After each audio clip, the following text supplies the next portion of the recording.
Let's get nasty on a Monday. It's the Fast Lane on 101 ESPN with Andrew Marsh, Carey Davis, and Jamie Rivers.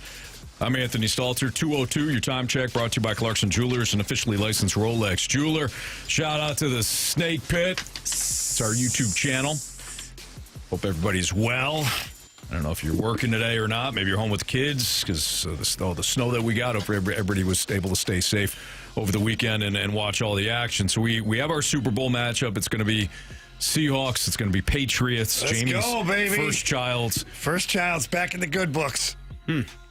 Well, you haven't been in the Super Bowl for quite a while. So it's good to see the Patriots come back and represent the AFC again, Jamie. I wonder just how many people are so pissed off. But, what are you pissed off at this time? Because before it was Brady and Belichick and the Patriots and the Tom Brady that deflates the ball. They're the evil entity, right? Mm-hmm. Now you got Mike Vrabel. Pretty well-known good guy. Yeah. And you got Drake May. Seems like a great All-American guy. Yep. What are you complaining about now? You're pissed off at Sean Payton. That's where CD is, and that's where we start today. Did the Broncos and Rams blow their chances to go to the Super Bowl? Sean Payton. Let's start with Sean Payton because CD is hot about it. Sean Payton, couple of miscues, including 31 of them, not kicking. Oh, that was early in the game. He goes for it on 4th and 1. He got Stidham in it, and Stidham played a nice first quarter. He had an opportunity though to kick it, go up by 10 in what was looking like a very close, tight game. Now, as we know, as the second half started, the snow started to increase, and then by the middle of the third quarter, you couldn't see the fields. So the weather conditions were poor. Sean Payton, especially on that, I think that the Broncos' last drive, wound up throwing the ball a lot in blizzard conditions, and this left CD irate. I said this Friday. I said the one thing that was going to piss me off is if Sean Payton goes into this game and throws the ball with a quarterback who has not played in 2 years.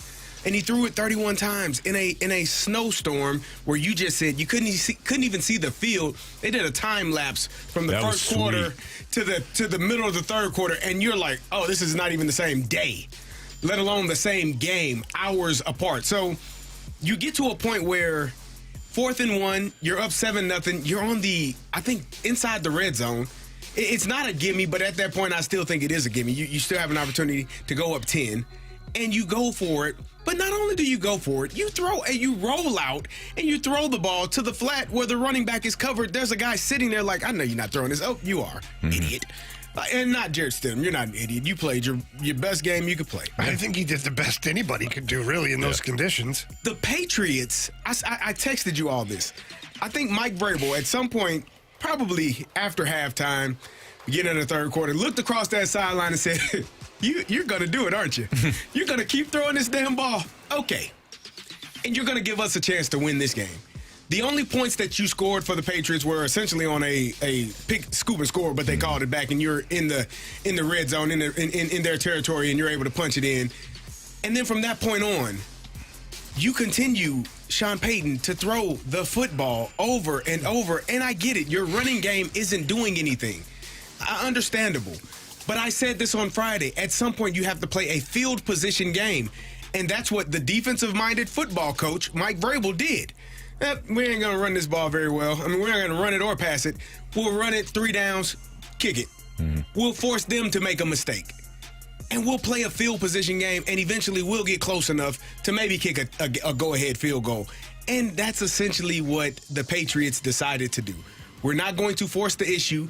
We're going to watch you try to throw the ball with 2 of your top 3 receivers out. Mm-hmm.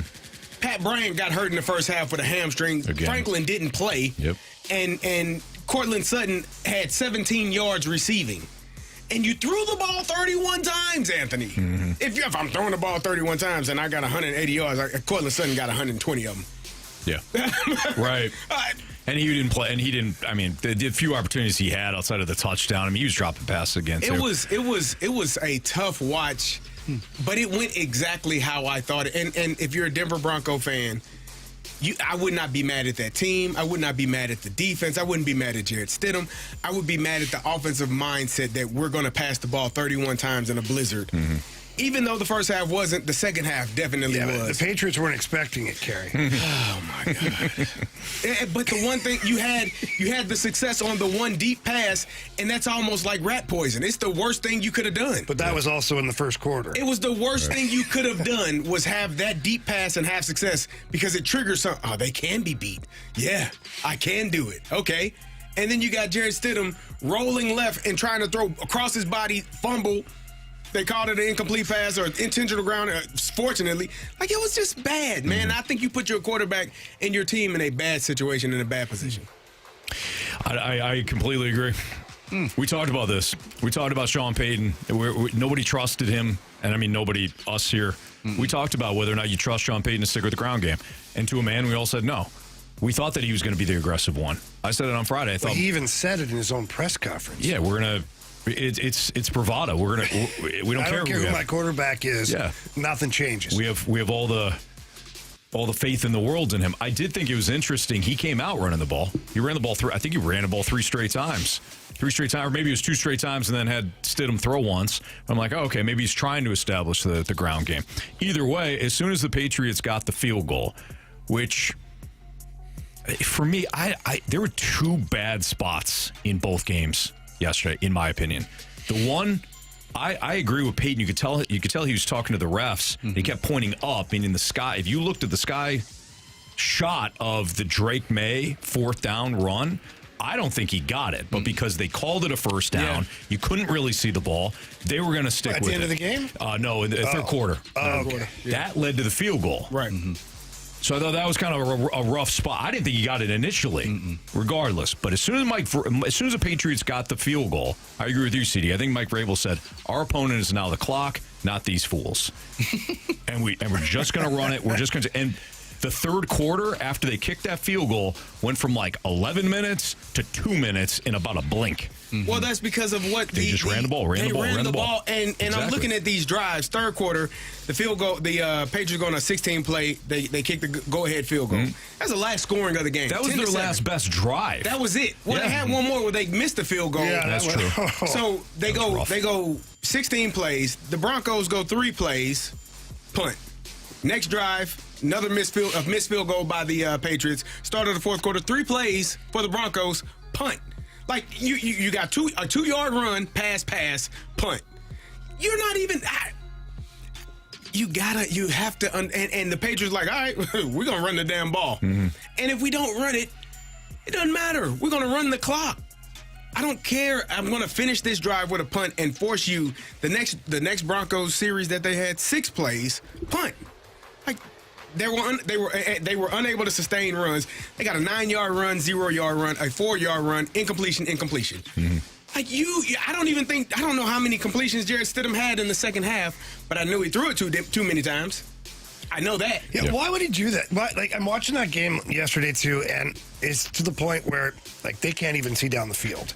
And Stidham, to his defense, he really can't see a lot because the Patriots in white became a real big problem. When they showed the one time they did the field view, you can barely see the jerseys. Like, they blended in. That was some Belichick stuff right there. It Huh? was. There was a pass where, like, he called in. Yeah. I thought one of the Broncos wide receivers was wide open, and then all of a sudden, incomplete pass. I was like, where the heck did that guy come from? I couldn't see him. It's tough. It was tough. The Patriots also did a nice job, too, going back to that call or the decision to go for it on 4th down. Remember, Peyton called a timeout. He wanted to think about it. He went with a play that matched up well with what New England typically does in those situations, and New England ran something different. So you talk about like Vrabel playing everything right yesterday. That was another thing. He went with a zone defense for that play behind a 6-man front, and Peyton admitted it. The play was dead on arrival. Like, there's no way that Stidham was going to complete that pass, but he already called the timeout. Now you got a quarterback that might not change the play. Is that where Vrabel ran the 2 big linemen in at the last second that barely got there before the ball was snapped? No, that was offense. Okay. Yeah. Yeah, this was on defense. That was wild, though. Vrabel did some Belichick stuff yesterday. He really did. You're talking about The where offense. No, that was it was on defense. Yep. So Denver, they had to wait because they subbed out, so the Patriots took their time, and the play clock went Timed it down. perfect so that Stidham would he had no chance to see And Stidham threw the interception. interception in that play. So I thought that was pretty wild. And then this Drake May, he's not the greatest quarterback I've ever seen, but he's got a certain bravado to him. Like that last play, I sent it to you guys in the text, that wasn't the play. He just got up to the line of scrimmage, nah, I'm gonna see what I get here, whatever. Gonna reach in with the ball. Then he pulled it back and went rogue by himself to get that first down. Yeah, it was great. I mean, it was a great play call. You got to get him. You got to beat him to the outside, and he did. He did exactly that. Little stiff arm too. Yeah, it was a gutsy call. Gutsy win. That usually works very well when the quarterback is the only one that knows it. Because if you tell the offensive line or you tell the running back, I'm keeping it, then they do something different than what they normally do. So you don't tell anybody. You fake the handoff, and the running back just goes. The offensive line just goes. They're all running the play, and you just tuck it, boot out, and now it's you versus one man. If you can outrun him, you can get the first down. Right. And that's what he did. And if you don't, you still got the clock rolling. The clock still runs. And Denver gets the ball back in those blizzard conditions when you can't throw the ball. So, the Patriots did everything that they needed to do to win. And I think that's your main point, CD, about Mike Vrabel. Defensive-minded head coach, what do we have to do to win today? Not next week, not throughout the season. What do we have to do to win today? And that's what they did. McDaniels has been in that situation several times before. In fact, I go back to one of their very first Super Bowls, the snow game. They got the tuck rule was that game. Remember? Yeah. Oh yeah, Raiders Patriots. But he's been there since that point, so he's seen all this. He knew what he was doing. Absolutely. All right, we didn't get into the NFC side of things, so we'll get into that in a little bit here. But we want to talk about the Blues here. But are the Blues playing better hockey despite the losses, and what would that mean for maybe perhaps play after the Olympics? We'll talk about it next on 101 ESPN.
It's Fast on 101 ESPN. Blues lose on Saturday night. But, Jamie, do you think the Blues are playing better hockey despite the losses piling up? Yeah, so let's go back to Edmonton. I was on the road for a week, so we didn't get really to talk about a lot of things. And we did talk about that a little bit. It was a beating.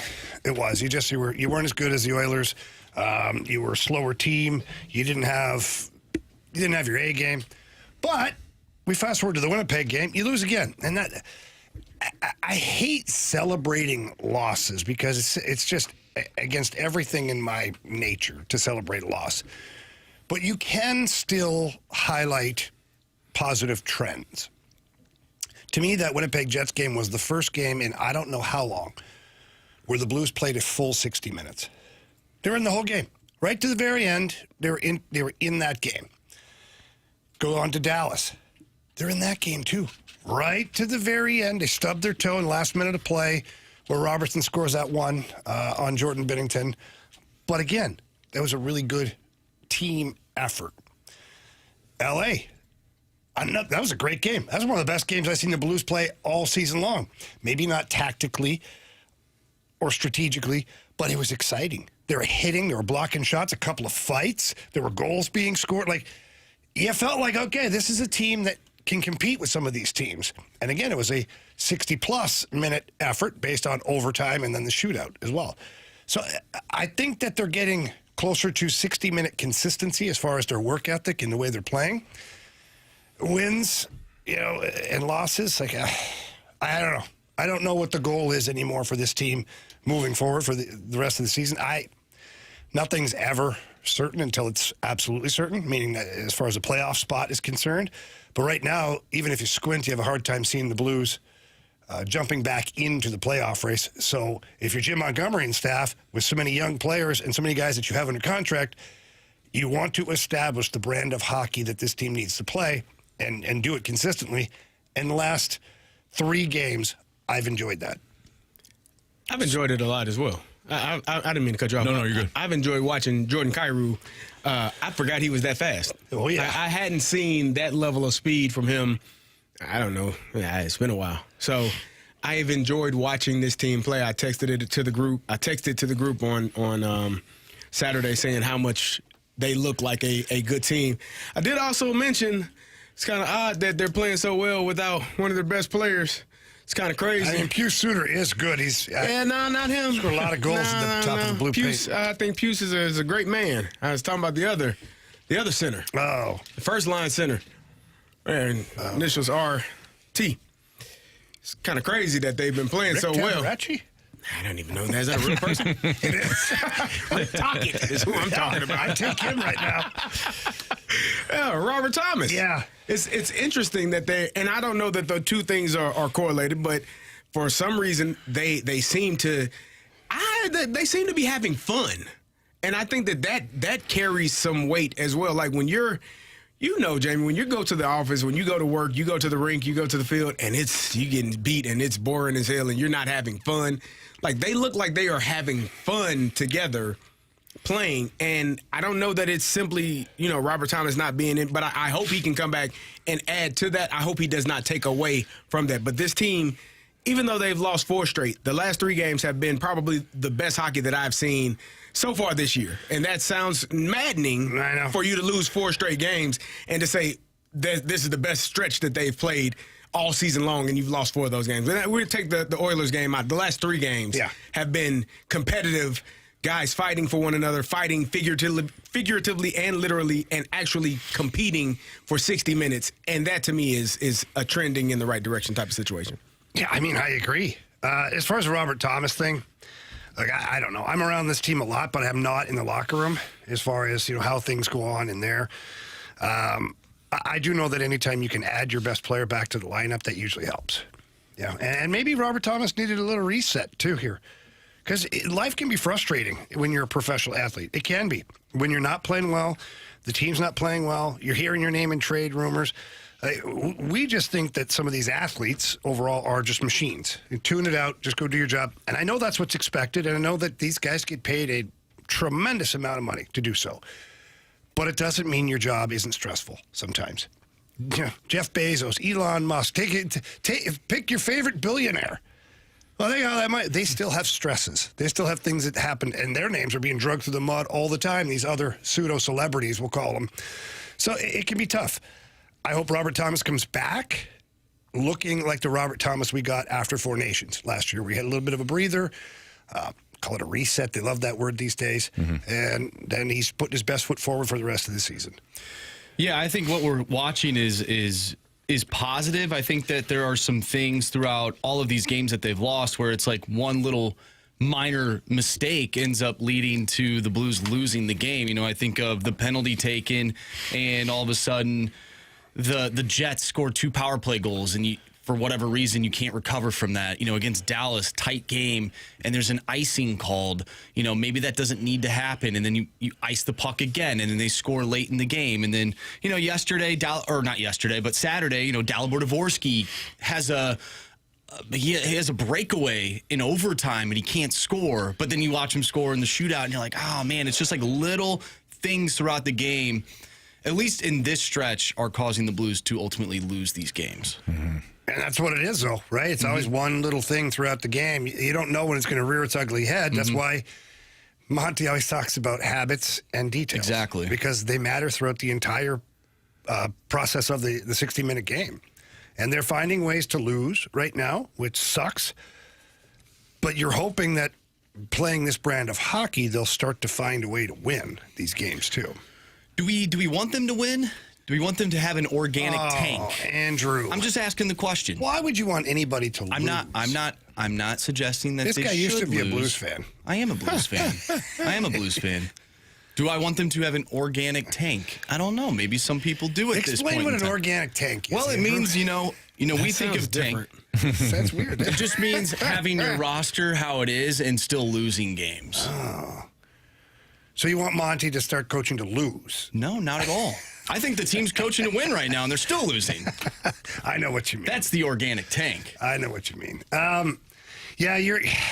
It's always tough, right, for a team, because like from ownership down to, you know, the stick boy or the water boy, like usually everybody in the organization wants to win so bad, and you hate to sit there and go, hey, losing's better than winning. But when you're looking at the top 5 picks in this year's draft, some pretty solid hockey players. Like, could be like franchise-changing type hockey players. Again, it makes me feel sick to my stomach to sit here and go, yeah, they should lose. So I'm always going to want them to win. But, you know, losing sometimes can lead to bigger things. Well, to Marsh's point, Monty's coaching to win, and still not happening, so you may wind up with a top 5 pick anyways. It's the organic tank. Like, oh, man, they lost in a shootout. Yeah, T-shirt's coming. It's Fastlane on 101 ESPN. We talked about some of the issues that Sean Payton had and some of the things that Mike Vrabel took advantage of. But when it comes to the NFC Championship game, that was a heavyweight fight. Went down to the wire. Sam Darnold had his best game of his career given the circumstances, and he's going to the Super Bowl. But was there a mistake that Sean McVay made in that game that was kind of akin to what Sean Payton did earlier? That's next on 101 ESPN.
101 ESPN Sports Center.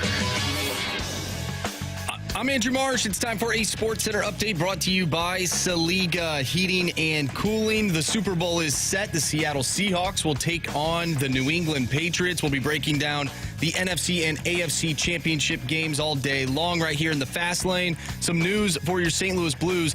Otto Stenberg has been assigned to the Springfield Thunderbirds. You're probably wondering why. Well, we're going to dive into it at 3 o'clock. But coming up next, we're going to get into last night's NFC championship game between the Seahawks and the Rams. I'm Andrew Marsh, and the Sports Center update is brought to you by Saliga Heating and Cooling, a Daikin heating and air conditioning dealer.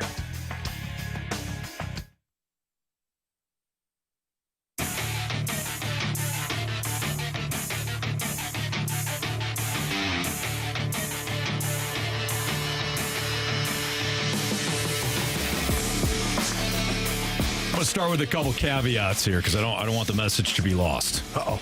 The Rams' defense was the reason, and Sam Darnold was the reason why the Rams lost in the NFC Championship game. Sam Darnold was outstanding. Jackson Smith and Jigba was outstanding. Kenneth Walker had a big first half. Rams kind of made adjustments to him in the second half. But the Rams defensively couldn't get off the field when it mattered most, especially at the end of the game, and we'll get into that. The offense for the Rams was not a problem. Sean McVay dialed up plenty of excellent calls, and Matthew Stafford was red hot. The Rams offensively averaged 8.3 yards per pass with a 52% success rate. So there's nothing to criticize about Sean McVay and the Rams offensively. But when I was watching the final couple minutes of that game, I couldn't help but think about some of the missteps that I thought McVay had throughout the game. They weren't as egregious as what Sean Payton had in Denver earlier in the day.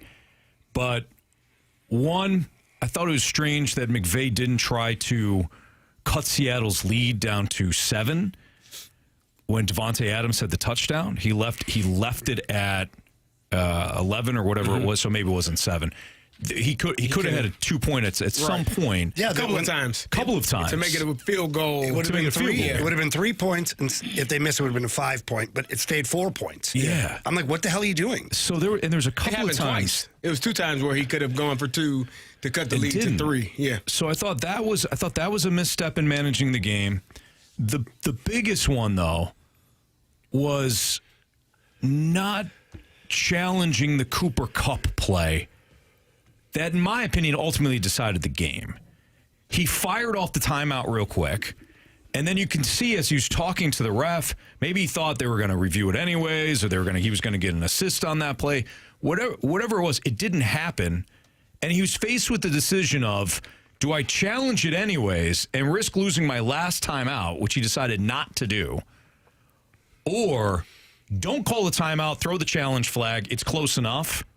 And if you lose the timeout, at least you used it to look at the play. Yeah, you take a chance, you gamble a little bit. Like, why would you not? If they spot it, if they said, look, it's not overturned, the call stands, now the clock is going, I get it. I understand it would have been a risk.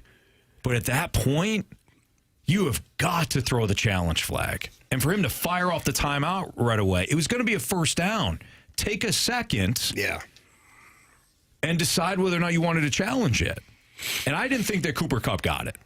I thought he was short as well. It was going to be close. I thought he was short live. I thought it was a bad spot by the ref. And Carey, you were talking about it, so I'll let you talk about how the refs in those situations aren't really put in a good spot. But I thought he was short live. I thought it was a bad spot, and I thought replay would have held up. But he didn't. He called the timeout, didn't throw the challenge flag. Next thing you know, you got 25 seconds left with no timeouts, and Stafford, he didn't have enough time to lead you back down the field. One of the Rams reporters had wrote that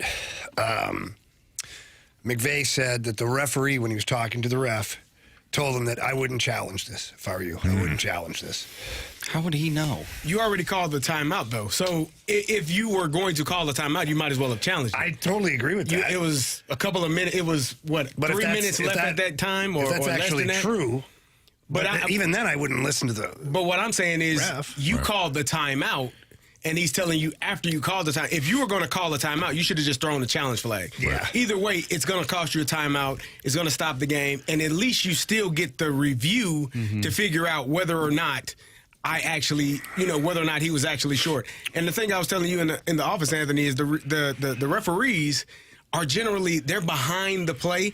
So you'll see the referee he's running, or he or she is running or jogging as fast as they can to get to where they need to get to, but they still are unable to get a real good, clear, definitive answer as to where the spot is. And so the referee, as he was jogging up, he or she, I don't know if it was a man or a woman, jogging up the sideline to where they thought that Cooper Kupp was actually where he landed, he's already signaling for the chains to come on, meaning it's a first down. And again, if I'm Sean McVay, in that moment, take a beat. He called it a first down. You're getting all the information. And if you're going to get conflicting messages and your mindset is, I'm just going to call a timeout, just drop the red flag. Right. It's the same. It gives you the same result. It's a timeout if you lose regardless. And you've given yourself a chance to actually see if he was short and give yourself another play. So right. I thought that was poor clock management and poor use of his timeouts in that situation. But let's be honest. That one play was not why you lost. Chris Shula, and I thought he was going to be the head coach of the Pittsburgh Steelers. That's a whole different. You got your guy. Yeah, yeah. Did you ever? Here we go. Got an offensive coordinator. I'm excited, man. Or an offensive mind, I should say. Yeah, all right. The fact that you didn't know or could not stop or did not want to, or maybe you wanted to but was not able to, stop Jackson Smith-Njigba. I mean, did you not know that he was going to get the ball thrown to him 55 times? Apparently not. Why not? Everybody knew. Man, that young man went off yesterday, and he just had a hell of a day. Mm-hmm. It was rough. It was rough for the Rams defensively in their secondary, trying to figure out the way to stop Jackson Smith-Njigba. They were rushing for. They weren't able to really get home. They got home a couple of times, but you never brought a lot of pressure in Sam Darnold's face. I don't think you really made him uncomfortable. The only time where he was uncomfortable was when he dropped the snap because he wasn't looking and he was paying attention to what the running back was doing as opposed to trying to catch the snap. But other than that, I didn't feel like there was a lot of stress on Sam Darnold because you didn't bring a lot of pressure and you didn't really challenge him in that regard, in my opinion. I think that was just poor management of what you were doing defensively. I agree. Clint Kubiak owned Chris Shula last night. Yeah. And Clint Kubiak is going to look real good in Buffalo next year, calling plays for the Raiders, isn't he? Josh Allen. If he was smart. Yeah, he wouldn't go there if he was smart. Why is that? I just see Josh Allen or Fernando, a.k.a. Francisco Mendoza. I think I'd go with Josh Allen. Oh, yeah. Oh, you responded to CD. Yeah, okay, for sure, for sure. I will say at the end of the game, when they were throwing the football instead of running the ball, I was like, what are you doing? Like, if they don't have that call at the end of the game, well, there's an incomplete pass there. Mm-hmm. And all of a sudden, maybe the Rams have a little bit more time. I was just like, oh, my gosh, it all ended up working out for him. Yeah. But that last night was just an awesome football game. It was. From start to finish, it was. Yeah. Because just when you thought, there was a couple of times where I'm like, ooh, could this get away from the Rams? I was just about to say that. Matthew Stafford and the Rams went right back down the field. Anytime they needed a big play or they needed to answer a score, they did. Now, they got helped out by Tariq Woolen. Yeah. Holy smokes. That was a terrible, terrible decision. You know what's funny? And then got cooked on the next play. Dude, that was awesome. It's almost now that's what your ass get. You know what it reminded me of? It reminded me of Tom Brady, who was sitting up in the booth doing the same thing to a Steelers cornerback. Oh, yeah, to my guy Anthony Smith. Yes. Yeah. He was like, you're talking all this smack, okay. And then next thing you know, Anthony Smith is getting roasted. But I thought that was great. It's kind of funny. I don't know, wrestling a TV show or something like that, a movie, and the word karma got brought up. And Killian's like, what's karma? So I was trying to explain to him what karma was. And right after Woolen gave up the touchdown to Puka Nacua, I go, hey, do you remember we were talking about karma yesterday? That's it right there. And he goes, oh, okay. So it was like a perfect example of that. But it was a heavyweight battle. And either of those teams going to the Super Bowl would have been just fine from a are you good enough standpoint. Mm-hmm. We'll get into this at some point, but man, Seattle. If Sam Darnold plays like that and plays mistake football, I'm gonna have a hard time not picking Seattle. Is Sam Darnold good now? I wrote that to you guys last night. I think so. Is he clutch now? Because last year, he's been real. He's answered the call. Since he got, there's been numbers on this. Since he retook the job in Carolina, because remember he started in Carolina, got benched for Mayfield, then started again. Since that point, I can't remember what statistics, but he's like number one or top three in certain offensive categories since that point. He's been very good for 2+ years now. Well, he was excellent in Minnesota, but towards the end of the season, he had really a couple of bad games. Yeah. Yeah, you know, we were just talking about the defense for the Rams. You want to go back to last year's game in that divisional round, or maybe it was the wild card round. Yeah, it had to be. He was sacked 9 times. Mm-hmm. Like, he was only sacked 3 times yesterday. So you give that guy some time to do something with it. Now, he had time the week before that and did nothing against the Lions. But, yeah, I think that he has answered the call every step, and we've had question marks. And I'm sure some people will still have question marks heading into the Super Bowl. But he has answered the call every single game, going back to the final weekend of the regular season against San Francisco. Yeah. I want to bring up the punt return. Oh. That's where I know the Rams went back down and scored, but like that cost him the game. It did. And you mentioned it, and he muffed it earlier. I was just going to say you mentioned it when we were all texting last night. He did. He botched the one, jumped on it, and then wound up going back. He's falling backwards. Oh my gosh. Like the moment is too big, man. It really was. And then of course you have to have local product Kyron Williams of Viana. You have to go back there and merely just catch the ball on the punt return. Yeah, that was bad. And the Rams special teams are an issue all year. Mm-hmm.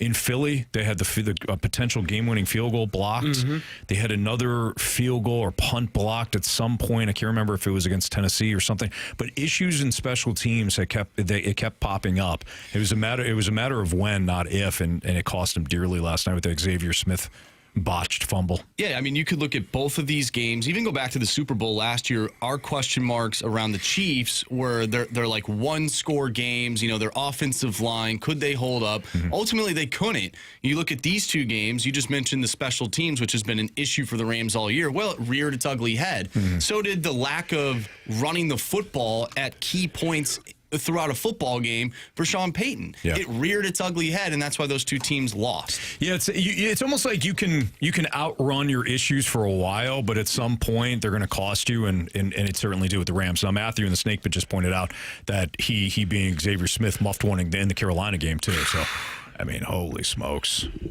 not great. Cut him. Oh, wow, come on, this season's over anyways. Cut him. Come on, man. I think McVay fired the special teams coordinator, so maybe he will with Smith too. Get rid of all of them. They should move the franchise. Jamie might be onto something. He'd be in the Super Bowl right now. They should move out of L.A. Oh, man. Get rid of that guy, Carey. That's trauma for me, man. So somebody... You didn't drop one of those. I did not. Somebody in the Snake Pit already said, it's going to be a boring Super Bowl. Well, what do we think? Is this a good matchup for the NFL and fans? We'll dive into it next on 101 ESPN.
I saw somebody in the Snake Pit said, well, this is going to be a boring Super Bowl.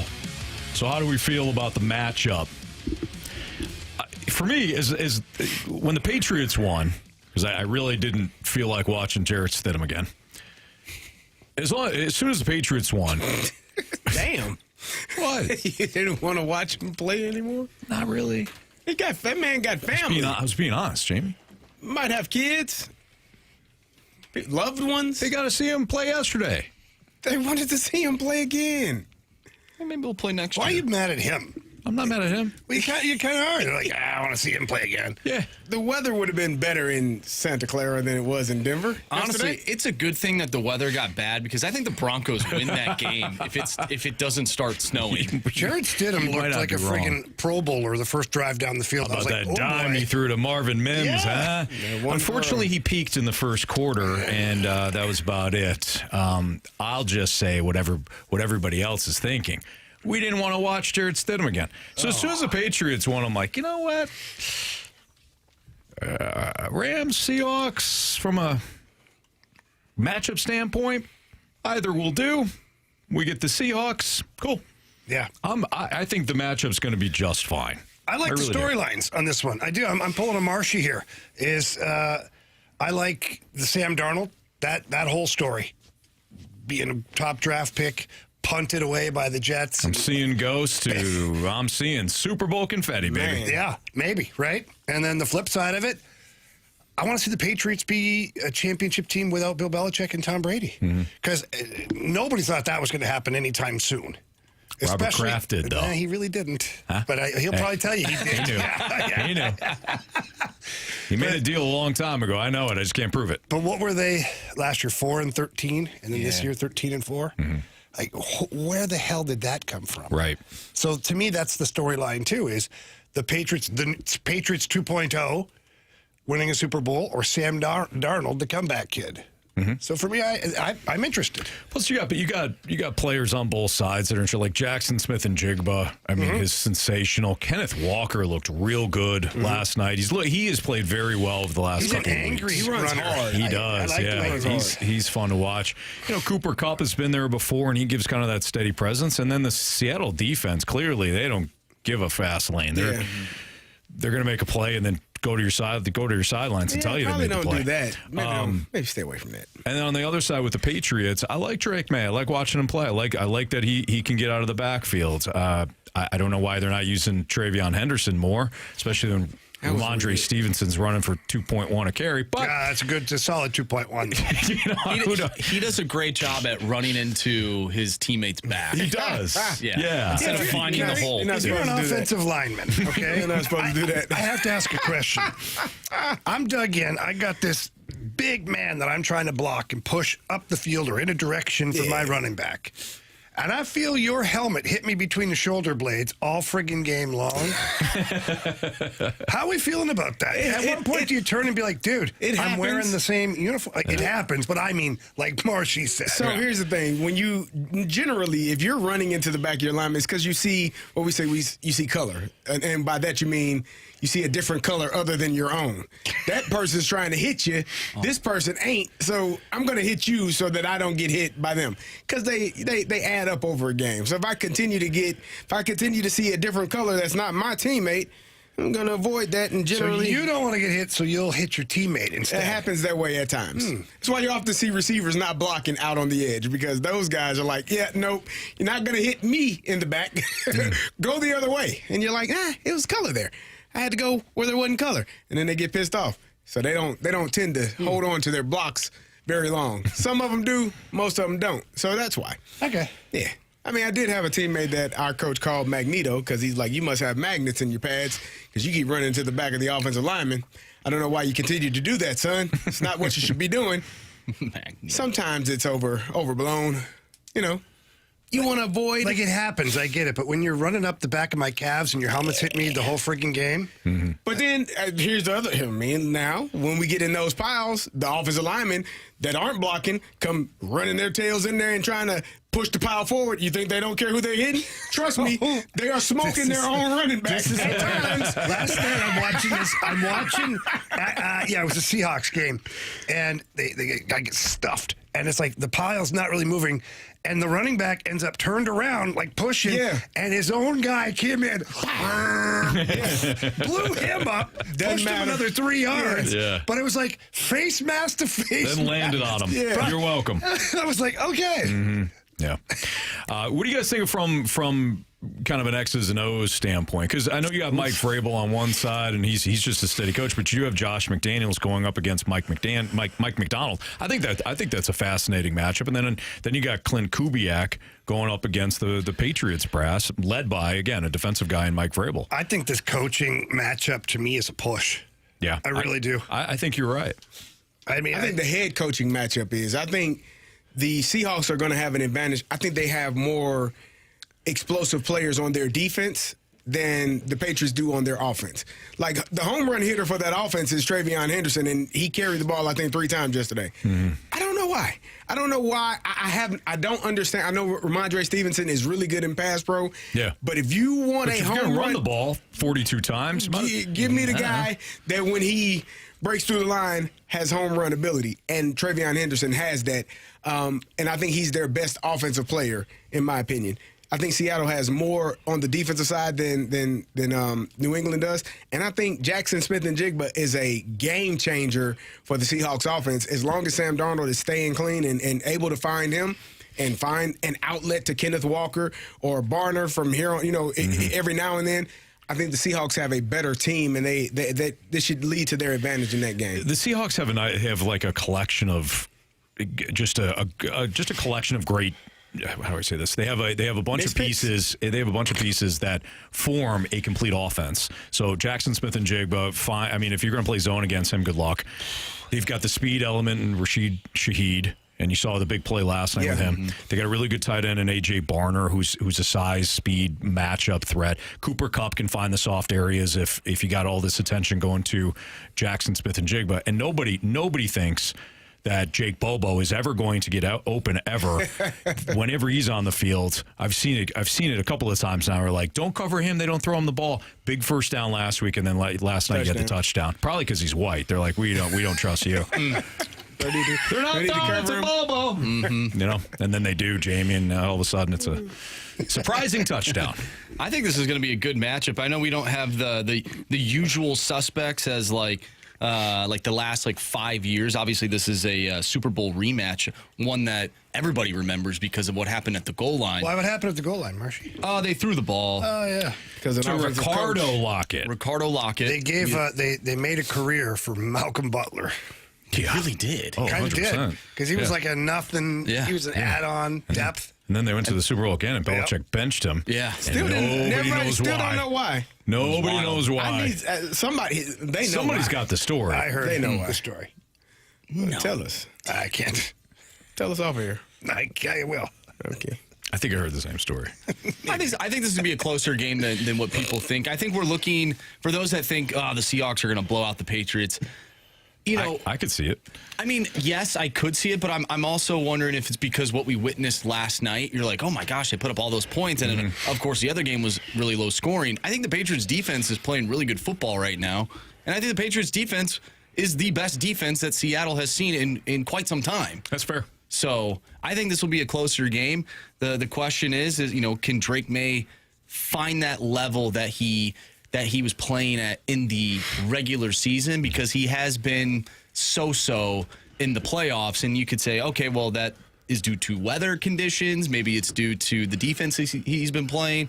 But I expect this game to be close. It kind of reminds me of the national championship a little bit that we just witnessed, where people thought, okay, Indiana's probably going to blow out Miami, but it ended up being a closer game than what we expected. All right, before we move on here, are you rooting for Sam Darnold? I don't know yet. I have no clue. So you don't want to declare. You got 2 weeks. You're going to take the full 2 weeks to examine things. I think it's a great story, and I just don't know yet. Okay. I just don't know. I'm sort of in a weird position right now. I definitely don't want to root for the Patriots. What? But on one end, I think Drake May's a really good dude. And it's a different Patriots team. There's just something about Boston fans though that I just can't get behind them winning another championship. So we'll see what I ultimately decide. That's harsh. We know that Jamie's going for the Patriots. Have you Hell declared? I CD? think the Seahawks will win. Who you rooting for? Whatever, dude. The Seahawks. It's personal. Okay. Yeah. Why? Personal. Patriots got 6 Super Bowls, man. Yeah, I don't know if I can watch them win again. I just can't get there. You know who else got 6 Super Bowls? You know what? You guys are haters. I don't even know Charles who you Haley? are. He has 5. The Steelers have 6. So we are tied for the most Super Bowls in Gotcha. NFL history. I'm going with the. I had a tough chat. This was a tough task a few years ago as well because when Baltimore was taking on the 49ers, the 49ers had 5. I was like, they'll be tied at 6. But then you got Baltimore on the other end. Carey, where's that same energy when the Dodgers eventually eclipsed the Cardinals in National League World Series? Well, Where's that same National energy League overall World for that Series is not world. You said National League? Oh, yeah, well, I'm yeah, sorry. the most World pennants. Series from a National League team. Well, you got to make a choice, man, in life. And in life, you make choices. And choices are made. What a deep thought. I'm going Seahawks. I'm sorry. We're talking football, Jamie. Marsh. You ain't talking baseball. We got months. I'm just baseball. wondering, where's the energy? Marsh, you got to join me with the Patriots. Come on. Oh my God. That Sam Darnold Here's the thing. screwed you guys. Imagine if he would have played like this for the Vikings. You're right, He Jamie. And actually you know what? did. We actually did offer him a contract. People forget about that. Yeah, he turned his back. He did. He did. And you know what? The Patriots, they've won a ton. What's another one, right? It's that, or I have to listen to this for the rest of my life. He left because he knew the Vikings were crap. That's the narrative, right? Yeah, I mean, well, Pretty much. I mean, I don't know. He saw the writing on the wall. Just say go Pats. I was hoping our GM would be fired today. Say go Pats. See how it feels. No, I'm not going to do that. I'm not going to do that. I still have 2 weeks. We'll reevaluate this come Super Bowl Sunday. Whatever, Carey. It's Fast and on 101 ESPN. What do the practice lines mean for the Blues? We'll dive into that next on 101 ESPN.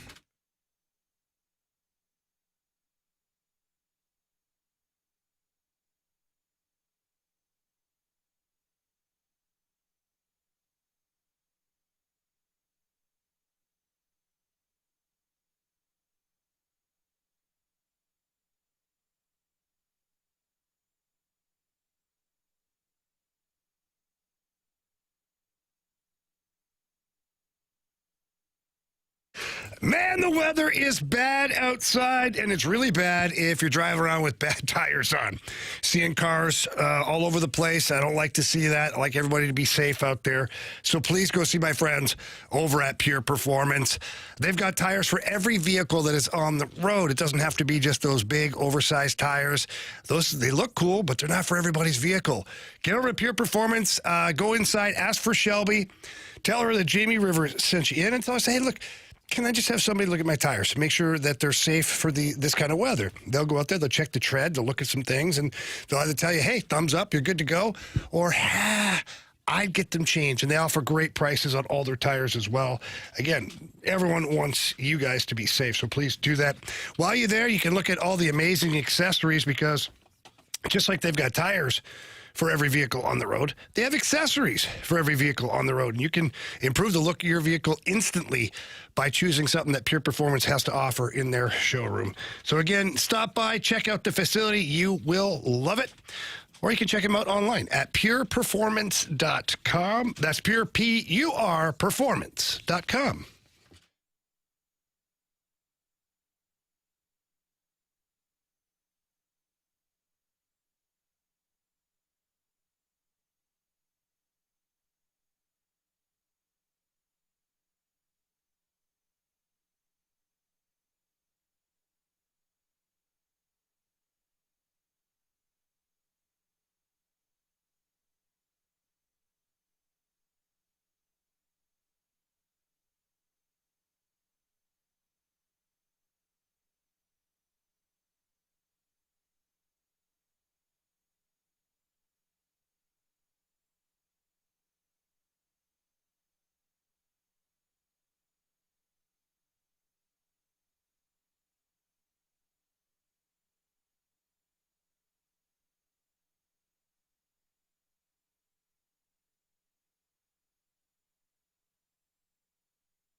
3:06, your time check is brought to you by Clarkson Jewelers, an officially licensed Rolex jeweler with Andrew Marsh, Carey Davis, and Jamie Rivers. I'm Anthony Stalter. Jeremy Rutherford tweeted this out earlier in case you're wondering, hey, why did the Blues just assign Otto Stenberg to the Thunderbirds, the AHL squad? Hasn't he been playing well? What the hell what are the Blues doing? So here's the deal. As JR tweeted about an hour ago, Jeremy Rutherford, a Blues insider with The Athletic, this move was made because if Stenberg had played any more games with the Blues before the Olympic break, he would have been ineligible to play with the Thunderbirds. And you want him to keep playing hockey. You don't want him to be shelved for however long the Olympics are because you weren't willing to send him down beforehand, or you weren't paying attention. So that is why Otto Stenberg has been reassigned to the AHL. Get him a little more work during the Olympic break. Yeah, the rule in particular is your last 20 games before the Olympic break, if a young player plays 16 of those 20 games, they are considered to be ineligible to go down to the American Hockey League, and they qualify for the Olympic break, which would be time off. Right now, Stenberg's at 15 games. And it's my belief that not only the team, but the player and the player's camp, as we say these days, are all in favor of him going back down to Springfield to continue playing. And I would imagine, I don't know this for sure, but I would imagine that when that break ends, Otto Stenberg will make his way back up here. I know that a lot of the coaching staff, a lot of the players overall have been very, very happy with the way he's played and what he's brought to the table. Yeah, absolutely. I mean, how can you not be? Yeah. Jamie, what have you, just stick with Otto Stenberg here for a second. What have you been most impressed with? His hockey IQ. Like, honestly, like, when you don't notice him out there, and from a defensive standpoint, and that's good. Because a lot of times the young guys we highlight, he's in over his head, or he's got to take time to, he can't play in this league. Yeah, he's got to learn the NHL speed and the pace and the way they play. Otto Stenberg from day one has been a guy that finds himself in the right spot more times than not on a defensive, on the defensive side of things. And his offensive game's picking up. I've loved what I saw between, him and Dvorsky, the chemistry that they've built. I mean, that play going through the neutral zone the other day was top-notch. Dvorsky's slick little backhand pass. Stenberg then with a nice little return pass, under the skates of the Kings defenseman. And then Dvorsky puts that thing right upstairs. I mean, that was a beautiful goal. So I really like his hockey IQ, and I think that he's only going to get better. What else you seen from the young guys? Dvorsky. This kid's coming into his own, man. Yeah. Like, he got here, and I think that when they called him up, maybe it was a little too soon, but they needed a guy. And Dvorsky played last year in the American Hockey League, made the All-Star game. So he kind of seemed like the obvious choice, I'd say. And he's had some patches where you could see the young man still learning, but he's become a weapon. I mean, he's scoring goals. Power play goal in Dallas, by the way, he leads your team, your entire team, in power play goals. Dalibor Dvorsky right now. And then he scores that goal against L.A. I would have loved to seen him score that overtime breakaway goal. I mean, the roof would have come off that place. But then he goes in the shootout and learns from his past mistake of trying to go to the forehand and goes to the backhand and scores. The confidence is just getting better and better and better for this guy. And it's fun to watch, man. For me, he doesn't profile as a number one center. He just doesn't. But as a number two center, if you got a guy like that, like I said on the broadcast, he reminds me more and more every day of Paul Stastny. Not the fastest guy on the ice, really smart, strong, great puck skills, good vision, can score. If you got a guy like that for the next 6, 7, 8 years, I mean, you're doing pretty well. Absolutely, yeah. Anybody else young-wise? Jimmy Snuggerud, I liked his game against L.A. On the road trip out to Edmonton, Winnipeg, and Dallas, thought there were a couple of times in each game where the game looked a little fast for him, where he was making quick, choppy plays, turning the puck over. But you got to take a step back and realize that Jimmy Snuggerud, the most games he's ever played in a season, at least recently, is 35. And we're past that now. Like, so you have to take all of these things into consideration when you're evaluating these young players. And Jimmy Snugger's played 40 games already this year, so 5 more games than he played at the college level. You're going to have some hiccups. And the team isn't playing well overall. Like, we've been happy with their last, 2-3 games here? Great. But overall, this season hasn't gone the way the Blues have wanted it to go, which makes it more difficult for Jimmy Snugger. Like, last year when he came in at the end of the season, the Blues had set their line. Like, they were already rolling, and they added him as an accent piece. Yeah. The biggest mistake, I think, just fans and the Blues maybe overall, were in the offseason, everybody just, having him as a surefire, like he's going to 30, 40 goals next year's rookie of the year. No, don't do that to the kid. Let him be the accent piece, like Robert Thomas was his first year. Third line right winger. Worked out pretty good for the team, worked out pretty good for Robert Thomas. Jimmy Snugger, he was elevated in this lineup because you needed him to be.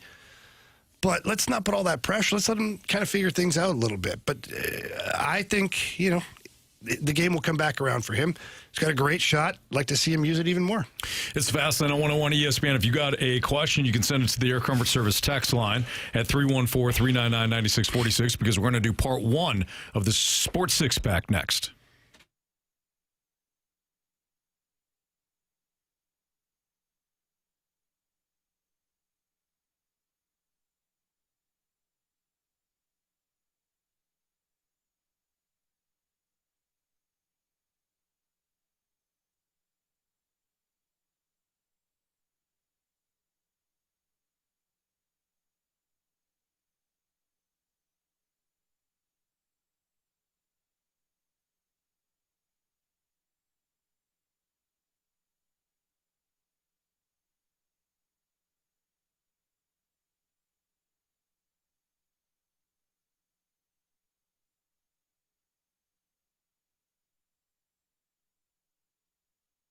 If you listen to this right now, you might have a house full of kids because of the snow day. If you need to upgrade their hangout space, then you got to give my friends at Mosby Building Arts a call because they have their home goals and they're out with the olds and in with the new theme throughout the month of January. The number of kids in and out of the house, whether it's from break or because of the winter weather here at the Stone, you got some snow days.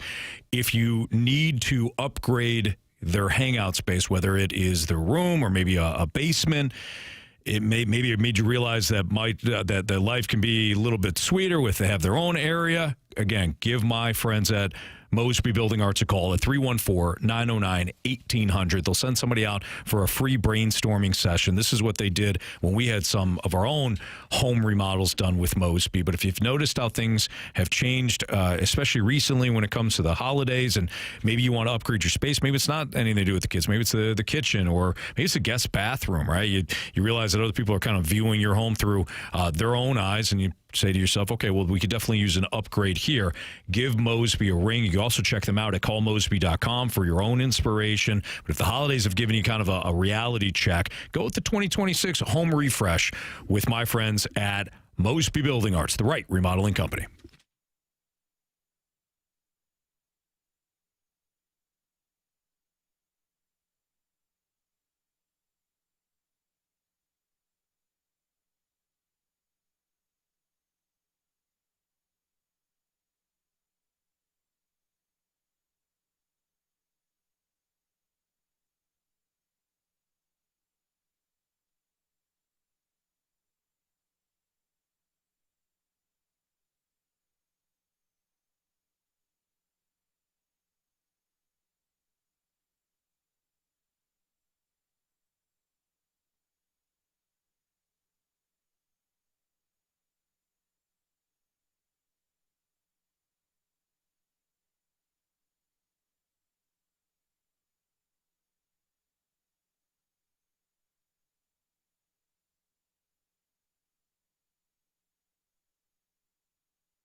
question. It's time for the Fast Lane to answer your sports questions. I want to ask you a bunch of questions. I want to have them answered immediately. Asking me all these weird questions. Answer the question. Answer the question. Answer me! Refreshed by Urban Chestnut. Urban Chestnut Swickle Light Premium Light Beer. Live your lifestyle, St. Louis. Time for part one of the Sports Six-Pack here in the Fast Lane on 101 ESPN. 314-399-9646 is the Air Comfort Service text line with Carey Davis and Jamie Rivers. I'm Anthony Stalter. And here's Andrew Marsh with question one. Question number one. All right, Grant Francis Fan Club wants to know, and we were just talking about Dalibor Dvorsky, what is the likelihood of Dvorsky being a 50-point guy next year or a 70-point guy in his prime? Yeah, I hate getting so far ahead of it, right? He's got 13 points in 42 games here right now. Roughly translate that, it'll be 23 to 25 points this year if he stays on the same pace. 50 points next year could be a stretch, and 70 points overall may not be a stretch down the road. If I just compared him to Paul Stastny. If that's the case, then he'll be a 60 to 75 point player for most of his career. And that's what the Blues can hope for. To me, that's what a number two center is getting in the NHL, is that 60 to 80 point range. Your number one center, depending on how they play, is that 80 to 100 points kind of guy. So, yeah, 50 next year, I don't know. That might be a stretch, but certainly moving on in the future, I think 60, 70 points is where he's at. Question number two.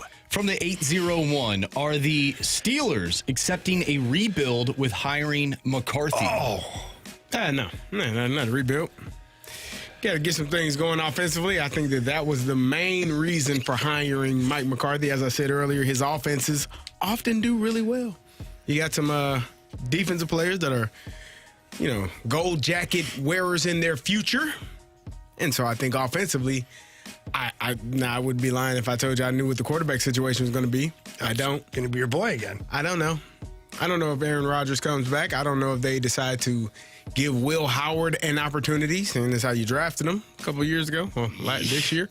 I have no clue, man. I don't know what it looks like, but they felt comfortable in Mike McCarthy. I trust the Steelers organization to do what's right for Pittsburgh.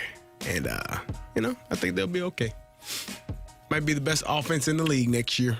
Who's quarterbacking it? Yeah, hell if I know. In defensive, Mike. Wait, hang on. Sorry. How can he be good offensively? Or how can the Steelers, not you, how can the Steelers think this guy's going to be good offensively for us when we don't even have a quarterback for him? Yeah, that's what you're going to do this offseason. You got a draft. You got free agency. You have the quarterback you got first? a trade situation scenario. No? Nah, you go get who you want and you make it fit. Why would they get rid of Aaron Rodgers? He just took them to the playoffs. Aaron Rodgers, they might not have to get rid of Aaron Rodgers. Aaron might not want to play anymore. That's his decision. And whatever he decides, we're okay with. Who is?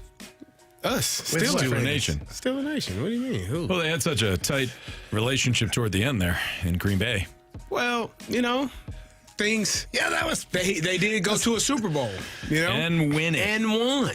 So, those memories never go away, Anthony. Yeah. Yeah, I mean, I don't think Mike McCarthy is a bad coach at all. I mean, he did redefine or refine Aaron Rodgers' throwing mechanics when he first got there. there you go. Went to a Super Bowl, won it. Looked pretty good with Dak last year. I just don't know how it looks without Aaron Rodgers or Dak because we just haven't seen it. Yeah, But he's a good offensive mind. maybe. We were talking about quarterbacks in this upcoming draft. I saw some reports that Ty Simpson may fall to the Steelers in the 20th area. You don't want that guy. He's an SEC quarterback. I don't know. Can he play football and win you a championship? Not if you play in the SEC, right, Carey? Remember how much you hated Alabama? Nah, I hated Alabama because they couldn't run the damn ball. You got Will Howard, a Simpson Big couldn't- Ten quarterback. Who won a national championship? Whichever one, let them duke it out then. I don't care.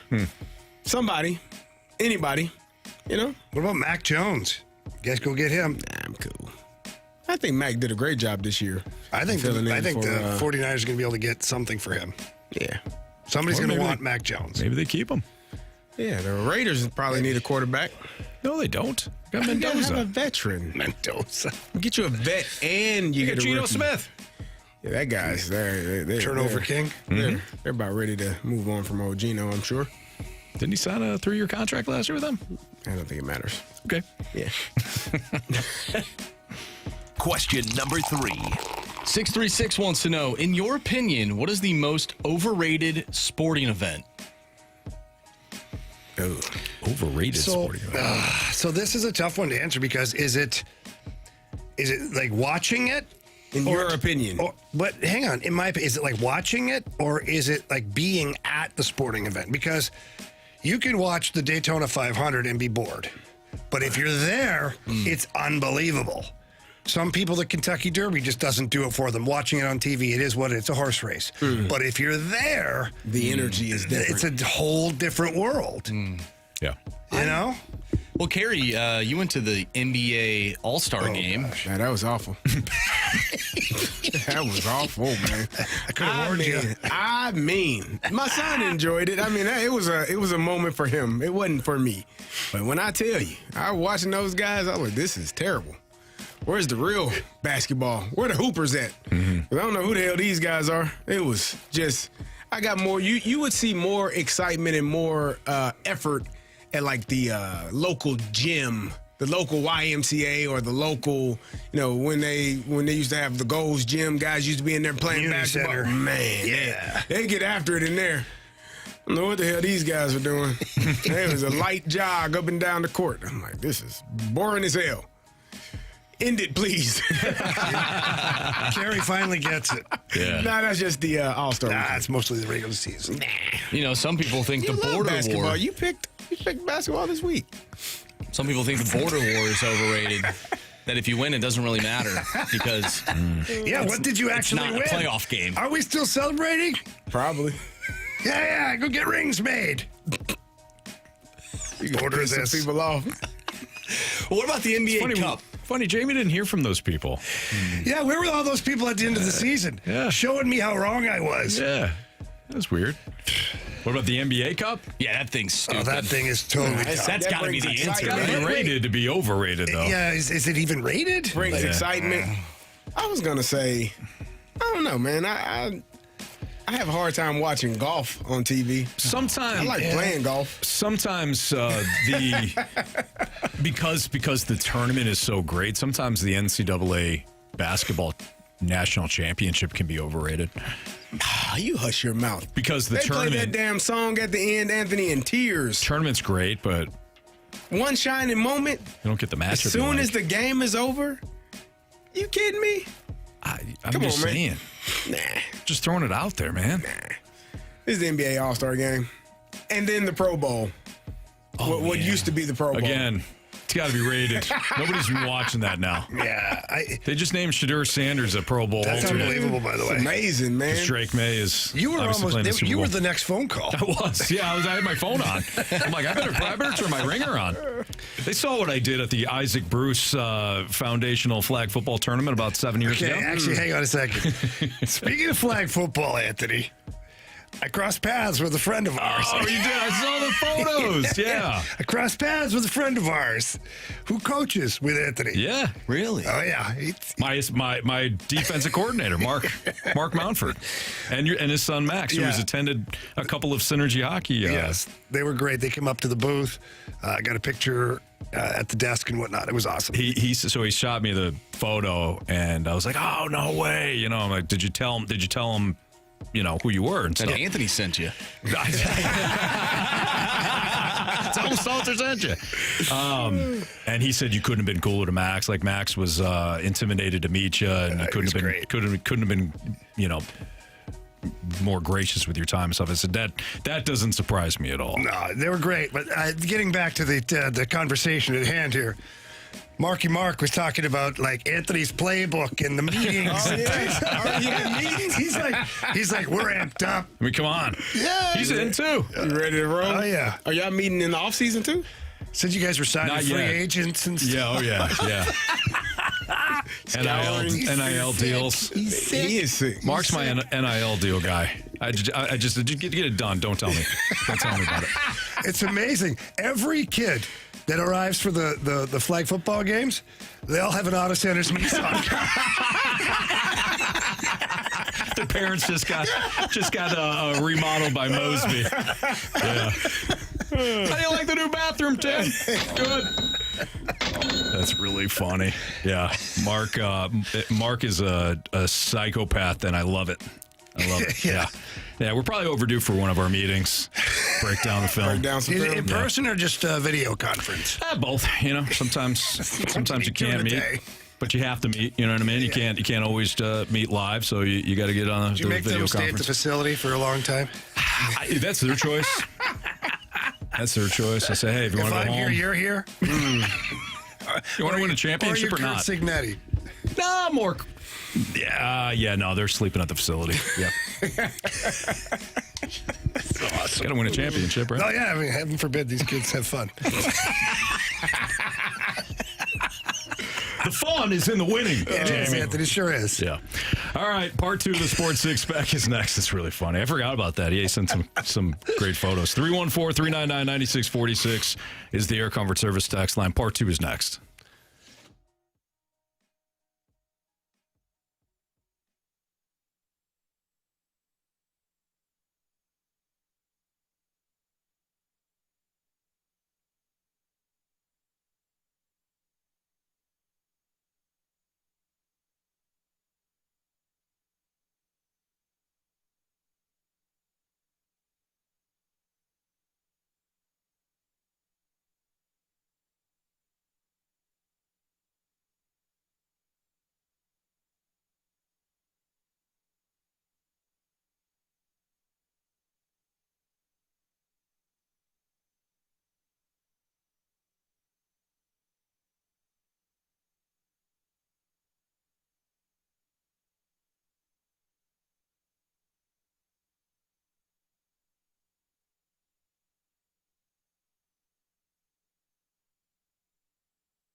Jamie, I was talking to somebody last week, and they're like, hey, Stewie, hey, what about there's different mortgage products at different rates and all that stuff. What do you know about that? I go, I don't know anything. I call Stewie. So Stewie's on the line right now. Stewie, you got to help me out. I'm trying to talk to my guy, and maybe I should just send him to you because you're the expert.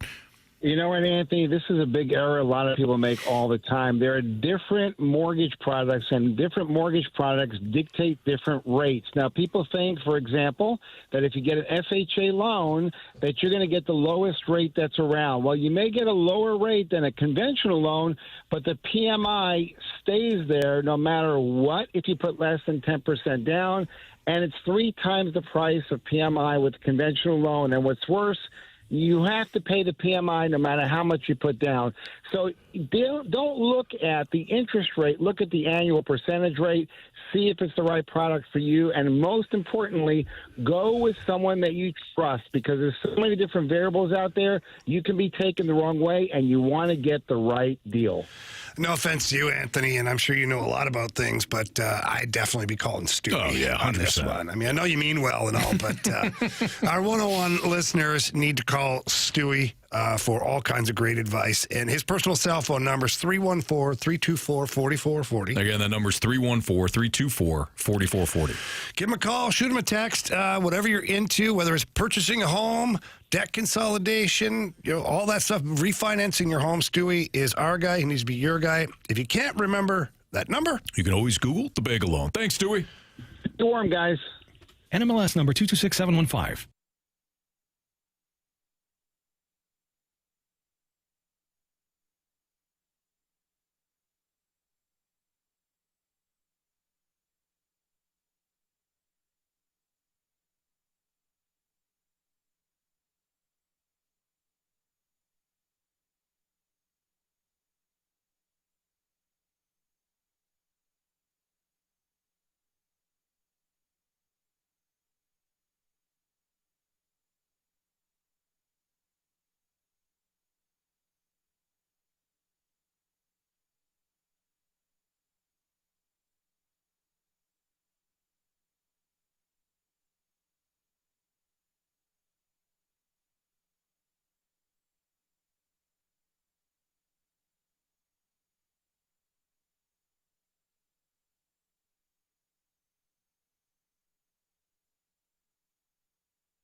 101 ESPN Sports Center.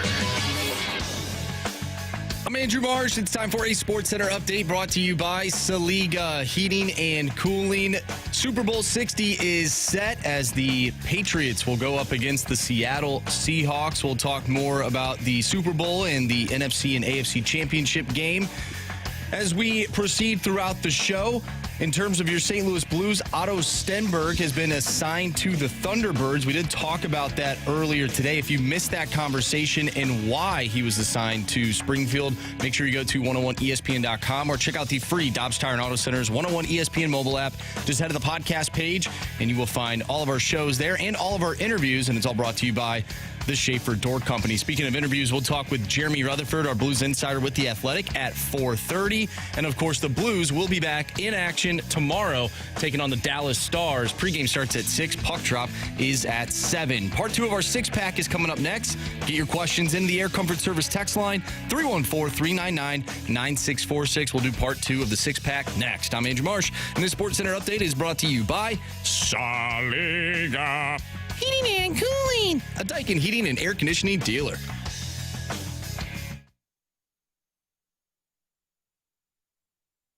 I have a question. It's time for the Fast Lane to answer your sports questions. I want to ask you a bunch of questions, and I want to have them answered immediately. Asking me all these weird questions. Answer the question. Answer the question. Answer me! Refreshed by Urban Chestnut. Urban Chestnut Swickle Light Premium Light Beer. Live your lifestyle, St. Louis.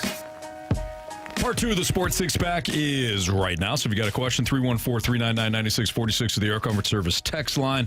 Carey Davis, Jamie Rivers, Anthony Stalter. Here's Andrew Marsh with question number 4. Question number 4.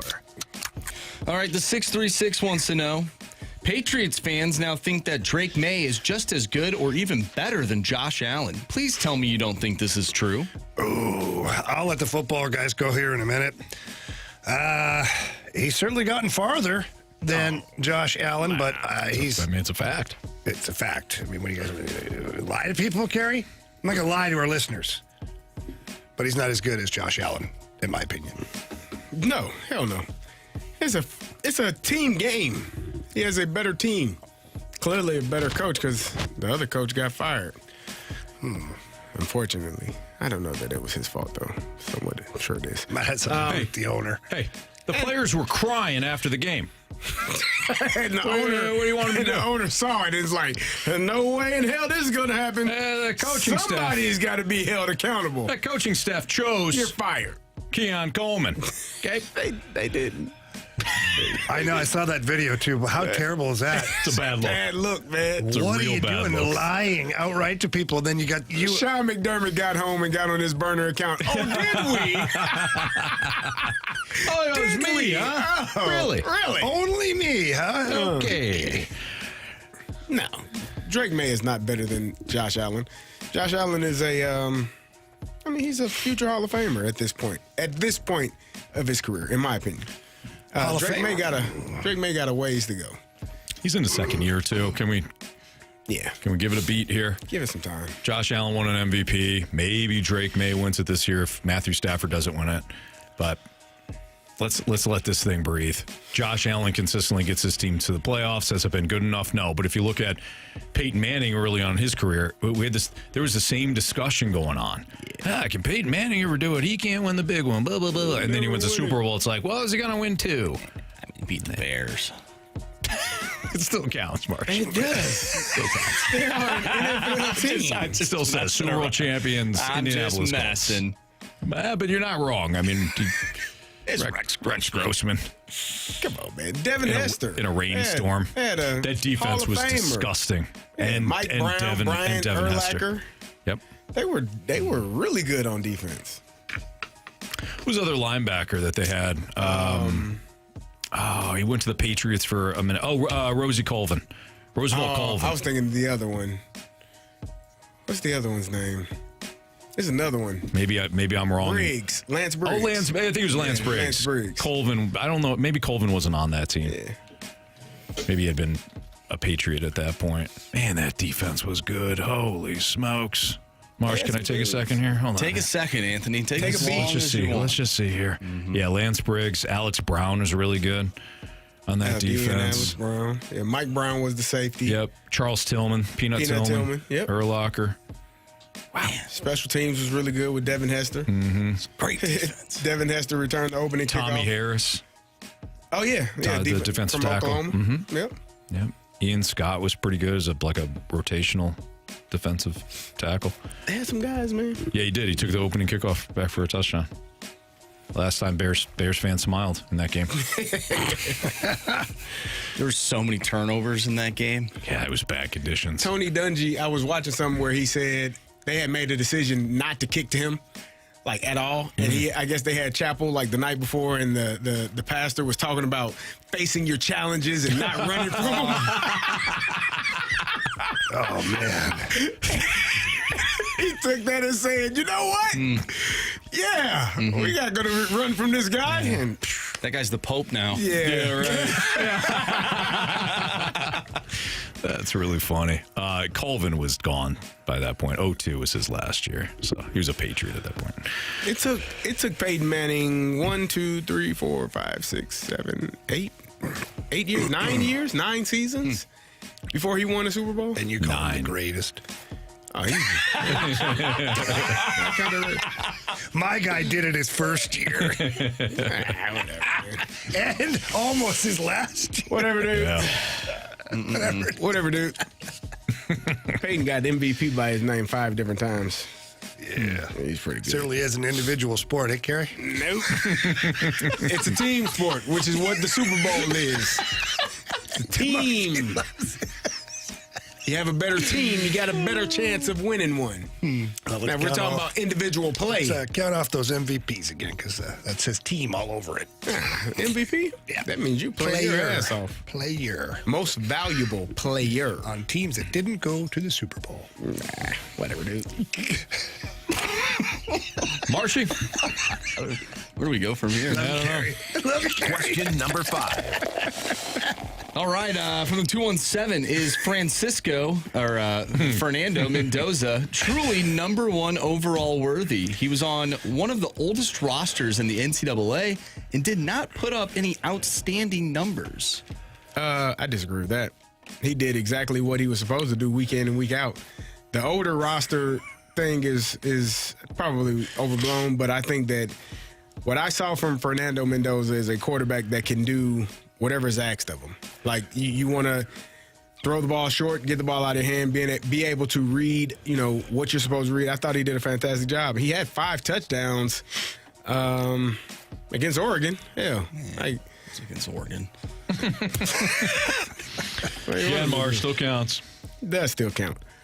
I think he did. I think he played outstanding pretty much all year. And he showed his toughness. Like I said, that Ohio State game where I thought he died the first play of the game and was able to come back into the game. And Miami, they were trying to knock him out too. He's bloodied up and battered and beat up, and he kept playing football. So, I think for an organization that needs a quarterback that can get the ball to his guys, hell, yeah, sign me up. He's the best for this season. And if you're the Raiders, you have to take that gamble. Where else you gonna go? Where else are you gonna go? Not back to Geno Smith. Oof. Hey, Geno's gonna be okay. How about that deal? Seahawks go. Geno. We cool. We're good here. Make the move for Sam Darnold. Super Bowl. Pretty good. Pretty good. Pretty good decision making in Seattle. Question number 6. All right, well, not a ton of questions coming in today, so that means we have to ask an NBA question. From the 314, with the Giannis injury, will he still be a Buck this season? I don't know what they're going to do. I think Giannis wants to be out of Milwaukee. It's kind of been going on for the last couple of years. He wasn't too happy with his team the other day. Well, I don't know what the selfishly, I'm hoping he goes to San Francisco and plays with Steph and gives him one last run at it, one last crack at it. But I don't know what's going to happen with Giannis. I know the NBA is a league where the players kind of control where they go, when they go, and how they go. So I wouldn't be surprised if he really wants out of Milwaukee, that he ends up exactly where he wants to end up, in a position to try to win the championship. And I don't think his injury or any injury, I don't think anything is going to prevent him from being able to do that. All right, it's Fastlane on 101 ESPN. So we heard Carey earlier in the show talk about the offensive minds and some of the mistakes that they made yesterday, especially Sean Payton. So 2 head coaches in the Super Bowl, both on the defensive side. Do we overvalue the great offensive minds? That's next on 101 ESPN.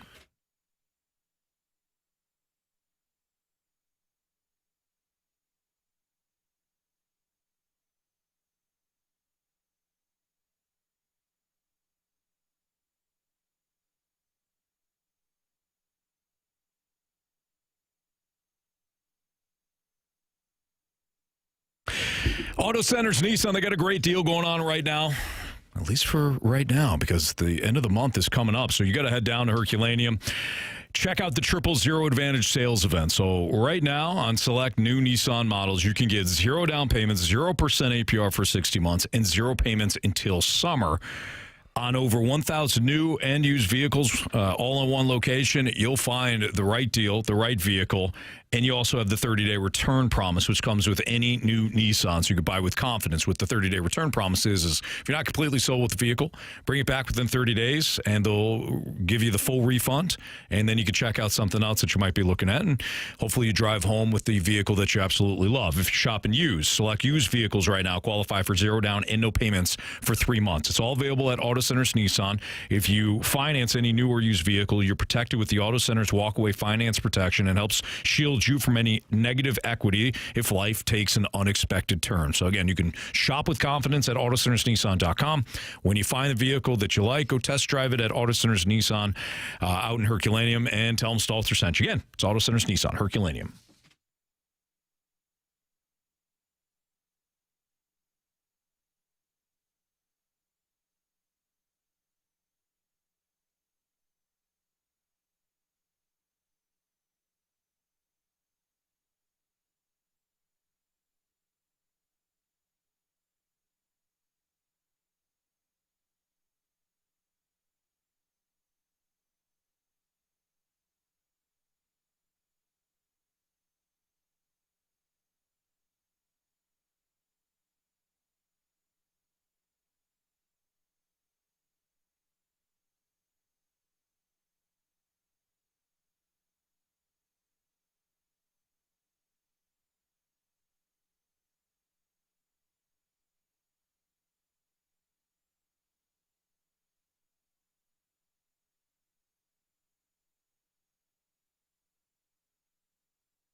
Carey, I know that you were frustrated watching Sean Payton operate yesterday, and Sean Payton, who's won a Super Bowl and got the Broncos back to the playoffs for the second straight year, and number 1 seed this year. And if Jarrett Stidham doesn't get hurt, who knows? Maybe a Super Bowl appearance. But you had posed the question with 2 defensive-minded head coaches now representing each conference in the Super Bowl, Mike Vrabel and Mike Macdonald.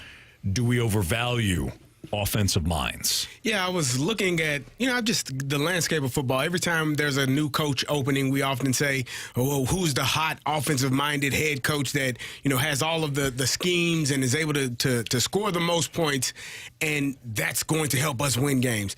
And that is a part of it. But I also think that a coach that understands the entire game, and not that offensive coaches don't, but I think offensive coaches think of it solely from one side of the ball. And I thought about it, arguably 2 of the greatest coaches of our lifetime, Nick Saban and Bill Belichick, are both defensive-minded coaches. Bill Belichick, defensive coordinator by trade. Nick Saban, defensive back coach and coached defensive backs his entire time that he was at Alabama. Like, these guys are defense-based and defensive-minded guys that have led their programs to multiple championships. So looking at it and then looking at some of the decision-making, I think that I'll take the last championship for college football. Kurt Cignetti is an offensive-minded coach, right? Mm-hmm. But the way that he calls his offense is, we're just going to take what you give us. We don't have to throw the ball downfield. We don't have to take risk. We don't have to take a lot of chances. I'm going to do what you allow us to do, play good defense and win championships, or win a championship and find a way to do that. When I'm looking at the grand scheme of things, I think that Sean Payton didn't look at the game the same way that Mike Vrabel did. I told you I thought at halftime Mike Vrabel looked at this game and looked across the sideline and said, yeah, he can't help himself, because we can't.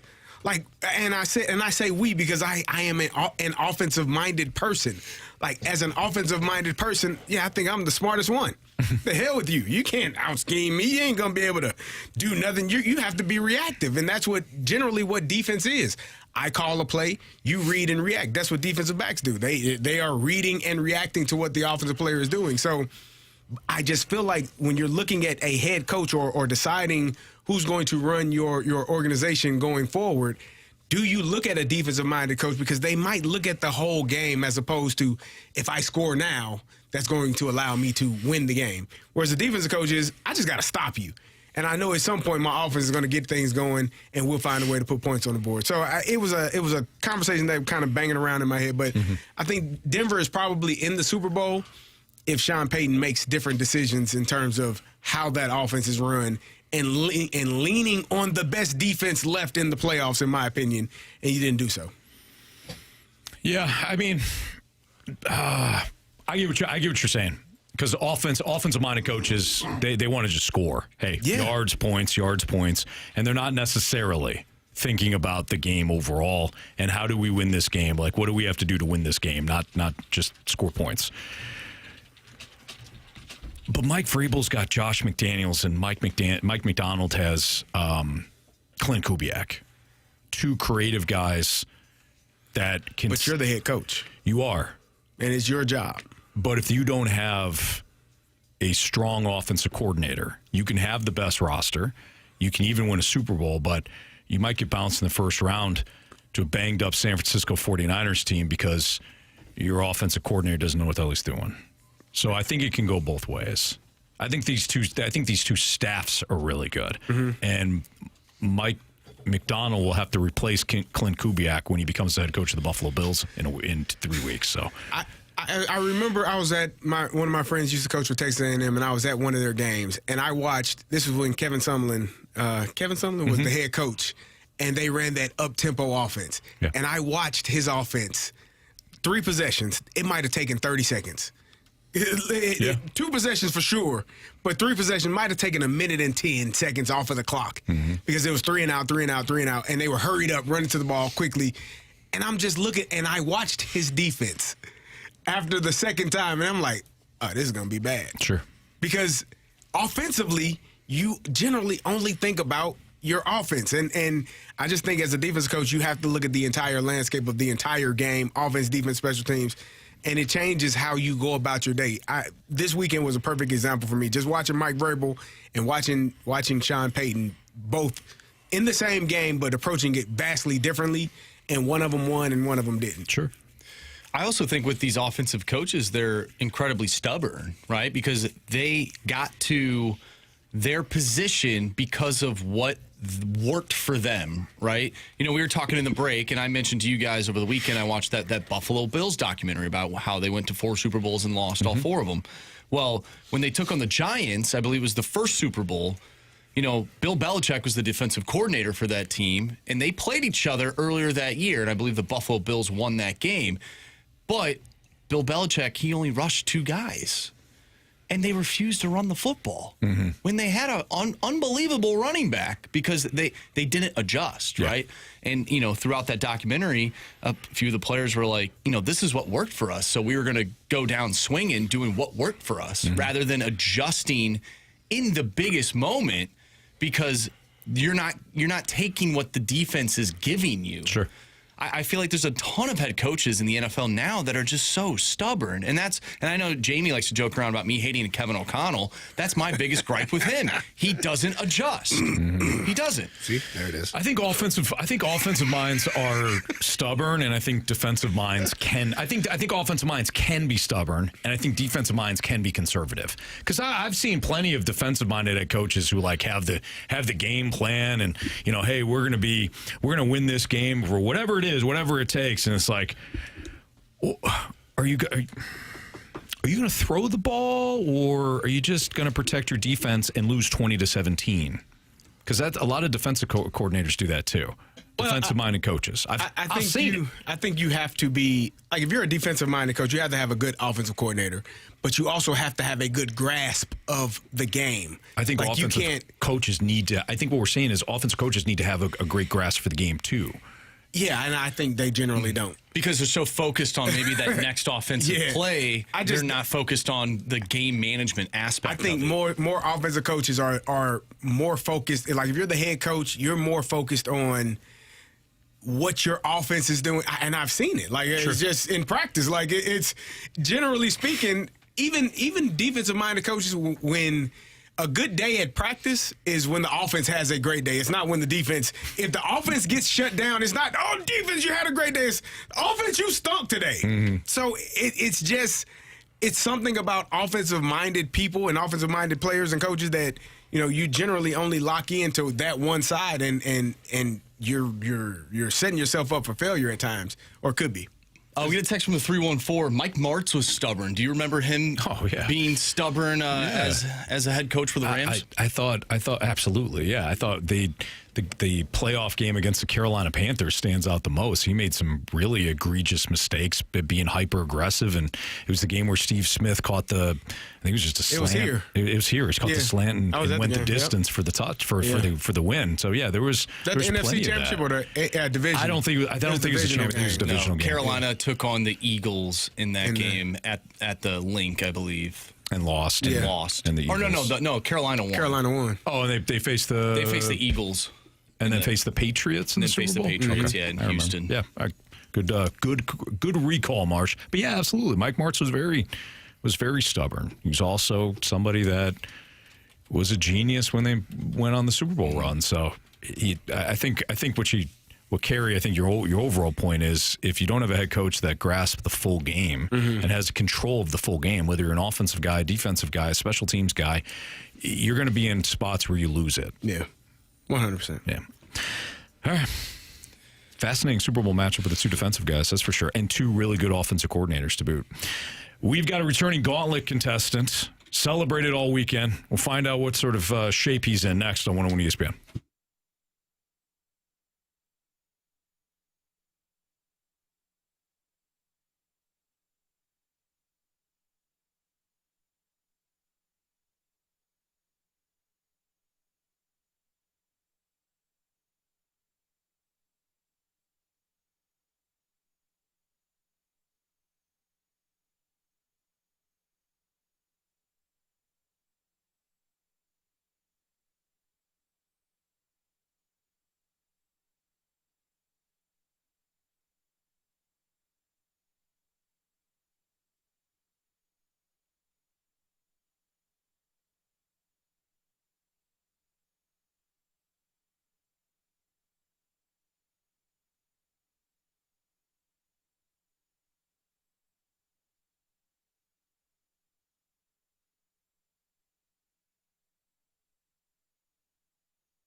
categories, one challenger.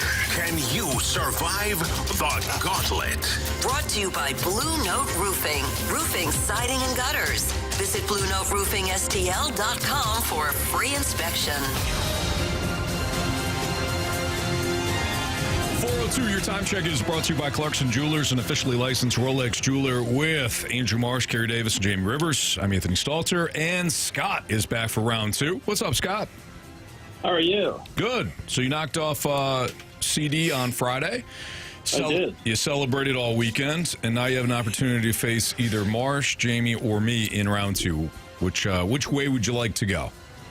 I'm going to go against you, please. Okay. All right. Scott, good luck to you. Thank you. He did say it. It just came in muffled. You know what? Let me grab my notes.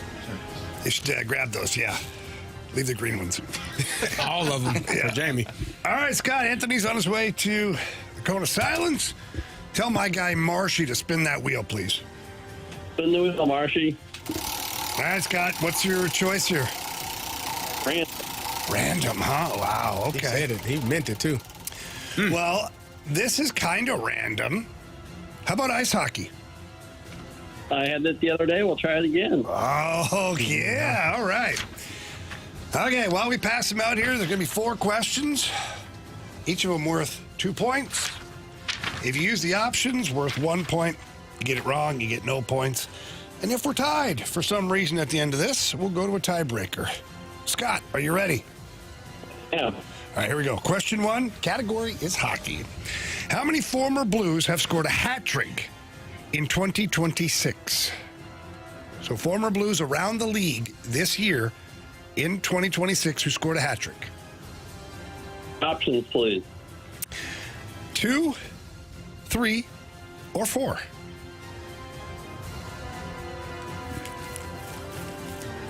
Let's go with 3, please.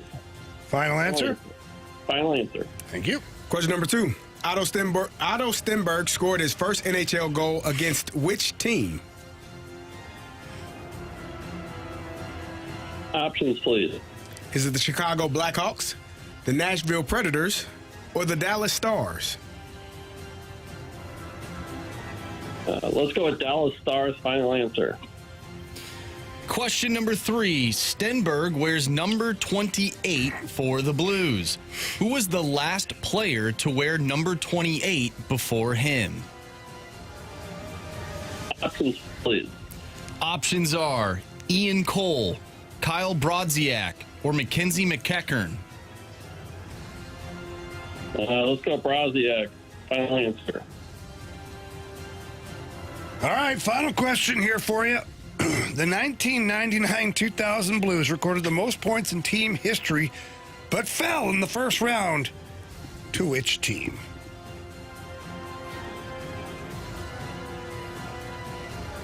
Let's go with the Winnipeg Jets. Final answer. All righty. Get our guy Anthony back in here. Scott, how you feeling? Anthony Beck in here. A lot of guesses. Yeah, Anthony Beck.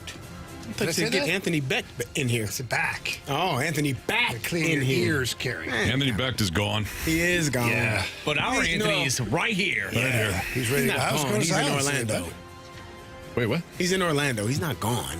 Yeah, he's going to Orlando. That's what I said. but He keeps. Never mind. I'm not going to say it. Stop it. I know. Stop. I did stop Thank myself. Are you ready or what? I don't know. Am I? I have no idea. What do we got? Hockey. Yeah. Pack a lunch. Okay. Here we go, Anthony. Question 1. The category is hockey. How many former Blues have scored a hat trick so far in 2026? A Hattie, you say? Hattie. It's not many. So I'm not going to ask for options. Oh, wow. I'm either going to go with a low number or a really low number in 0.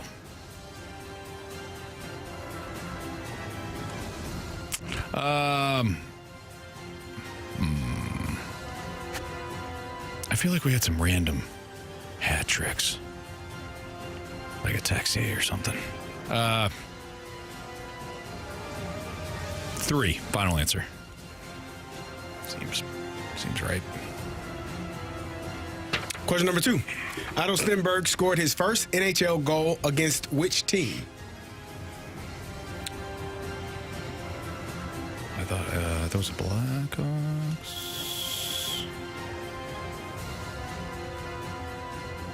I'm going to go with my gut. Blackhawks, final answer. Question number 3. Stenberg wears number 28 for the Blues. Who was the last player to wear number 28 before him? Marsh, I feel like this is right up your alley here with these numbers. 28, work done. Football player. Yep, definitely. 28. Who is 28? Well, that's what we asked you. Options. Options are Ian Cole, Kyle Brodziak, or Mackenzie McEachern.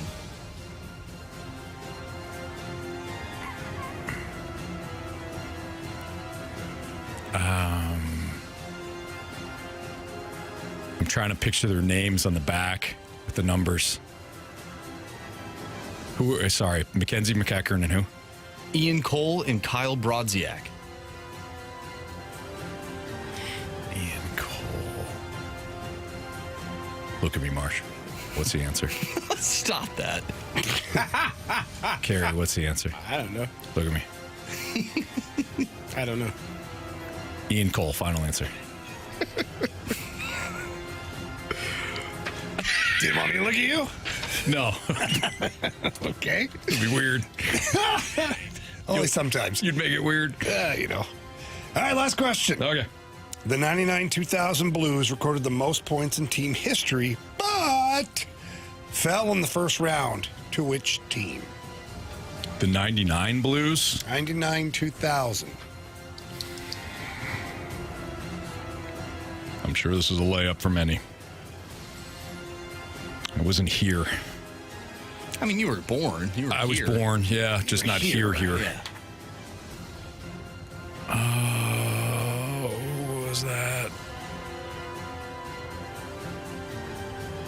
Options. Is it the San Jose Sharks, Vancouver Canucks, or Detroit Red Wings? I feel like the Blues played the Sharks all the time. Sharks, final answer. I believe you picked that one. Okay. Yeah. Stop it. Whatever, dude. Whatever, dude. The 99-2000. You weren't here. Marsha declared me a Dallas Mavericks fan in one of the in one of the updates. And they won. And they won that night. There you go. My Mavs. Mm-hmm. Beat my Warriors. It's a hell of a team. Okay, here we go. Let's go over this. The 99-2000 Blues recorded the most points in team history, but fell in the first round to which team? Scott, without the option, said the Winnipeg Jets. We know weren't an option. Mm-hmm. Anthony said the San Jose Sharks, because who else was he going to say? Answer is. That's San Jose Sharks. Of course it is. Says Anthony's San Jose Sharks. It does say that. Now, he wasn't here, but he remembers. Now, I felt if I said that in the options, it would be kind of a giveaway. Yeah. Well, he already knew. He's a big fan of the team. Kind of everybody knows. 1-0, Anthony. Next question. Stenberg wears number 28 for the Blues. Who was the last player to wear number 28 before him? With the options, Scott said Kyle Brodziak. Anthony, with the options, said look into my eyes. Ian Cole. Answer is. Look at me, Anthony. You're wrong. It's Mackenzie McEachern. Why did you tell me Cole, dude? I didn't say a word. Actually, they were all number 28. They were all number 28 at different times. Chronologically. Wow. Yeah, there's not one player, like when you get your number, you keep it forever. Like if you leave, other players can take that. Yeah, okay, gotcha. So I wasn't wrong with Cole. I was just wrong. You were wrong that he wasn't the last player. I thought McEachern was 29. No, that was Vince Dunn. Ah, that's right, Vincey Dunny. Yeah. People, they get them confused a lot. I mean, one guy plays defense, the other guy plays forward. Sure. The one guy has dark, short hair, and the other guy's longer, brown hair. Like, it's one close. Guy listens to techno. The other guy listens to whatever he listens to. Pretty much. One guy's really good. The other guy, not so much. Wait, what? No, what? Because he got selected in the expansion draft. Vince Dunn's really good. Yeah, he is. Yeah. Both are Stanley Cup champions. They are. They are. All right. 1-0 Anthony after 2 questions. Let's go to question 1. How many former Blues have scored a hat trick in 2026? Former Blues. So guys that play on other teams now. How many hat tricks? Yeah, I heard you. Scott took the options, said 3. Anthony I don't even know if he understood the question. Yeah, I did. But came up with 3. Answer is. It's 3. I told you. I don't know how you did it, but you did. Pulled that out of. Okay. I said Texier. You did. It was Texier, O'Reilly, and Tage Thompson. Never would have. Told you. All right. Otto Stenberg scored his first NHL goal against which team? Scott said the Dallas Stars. Anthony said the Chicago Blackhawks. Answer is The Chicago Blackhawks. Scott. You have chosen poorly. You lose. Not today. Anthony got you 5-1 today, Scott. Great job, Anthony. Thank you, Scott. You were a worthy contender today. Appreciate your time. Thank you very much for the opportunity. All right. Thanks for listening. Hey, Scott. Take care, buddy. Thank you. I'll say this. If you got past me, Marsh was going to crush that guy because Scott was really nice dude. Too nice. Really nice guy. Yeah. Good job, man. Well, thanks, Gary. It was right in my wheelhouse there. Clearly. Jeez. Clearly. 3 out of 4. 2 of them without the options, too. Pretty damn good, man. Thanks, guys. Yeah. Yeah. That's great. It's the belief that you guys showing me that really helps me, really supports me. Glad you feel all of that. Yeah. Thanks, Gary. That's how you mean it. All right. Marcia Scott, what's trending next on 101 ESPN?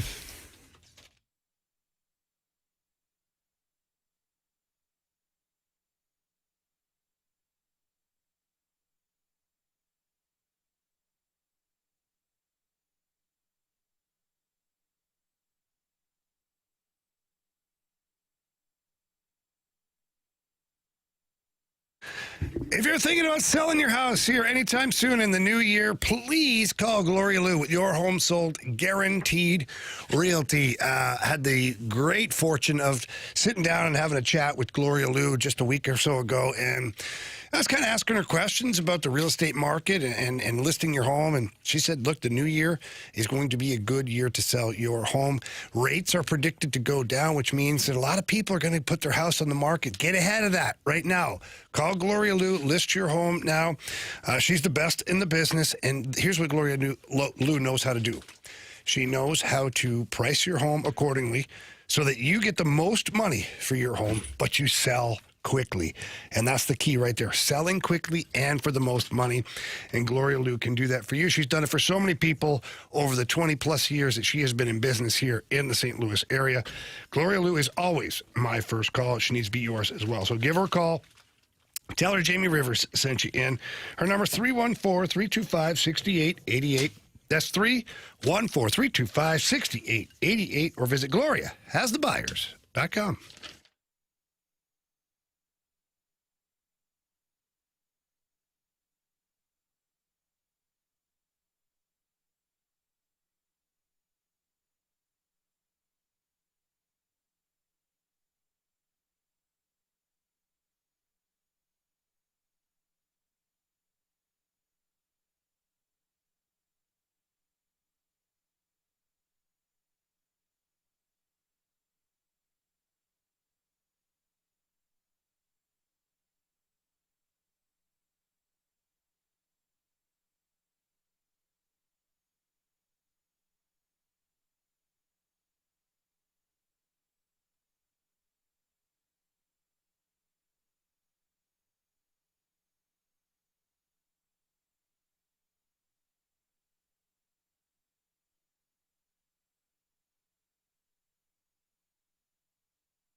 topics in the sports world. What in the wide world of sports is going on here? It's time to find out with What's Trending? Brought to you by Elite Comfort Experts. Heating and cooling with no gimmicks, just guarantees. EliteComfortExperts.com.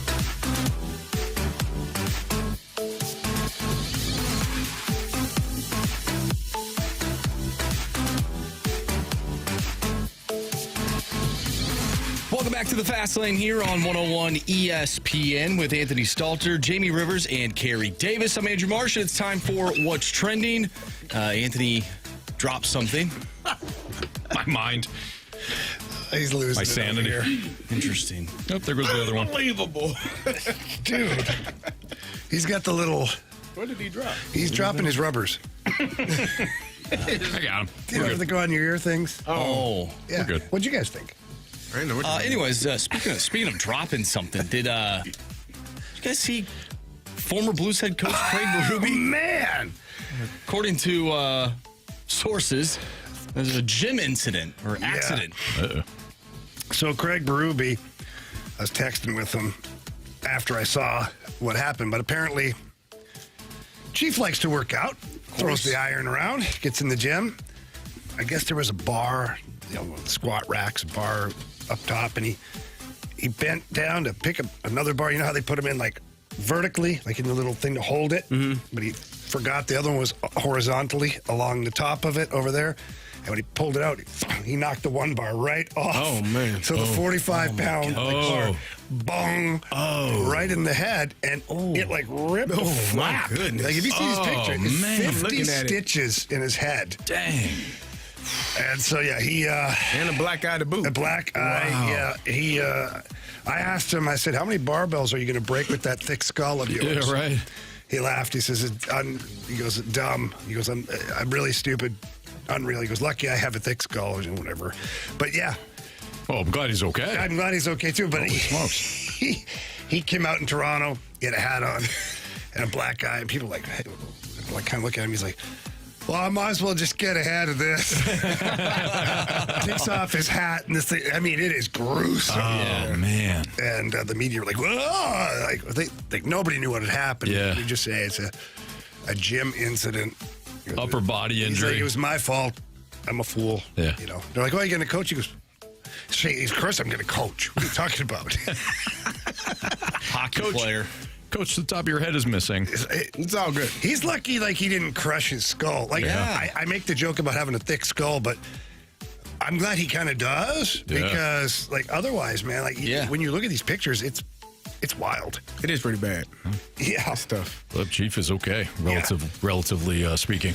And be safe when you're in the gym, too. And be safe, yeah. Look around. Get yourself a spotter. Mm-hmm. Take your time. I've seen this lately. There's been a lot of videos of people not having spotters on the bench. You know why? It's a bunch of New Year's people. The ego New Year's driven. resolutions. They get into the gym. They're not used to things. And they're not, man. You know. Get your spotter on that bench. Yeah. How strong you think you are? That weight come down, you can't get it off. My biggest pet peeve is when I see people throwing around like some pretty good weight for squats without a spotter. See, I don't mind squatting without a spotter. I don't mind squatting without it, but I also know my limitations. Yeah. Some guys get up there and they throw the extra 45 on, and they're going down. You see them like start to, oh my God, somebody help them. Yeah. What's the worst gym injury you guys have had? In the gym? In the gym. That I personally had? Yep. Craig Berube style. I haven't had any. I've seen some things. I've seen a teammate. I've seen the cable snap. Oh, gosh, yeah. On the lat pull down in the bar. Oh. Bust my teammate wide open. He was bleeding all over the place.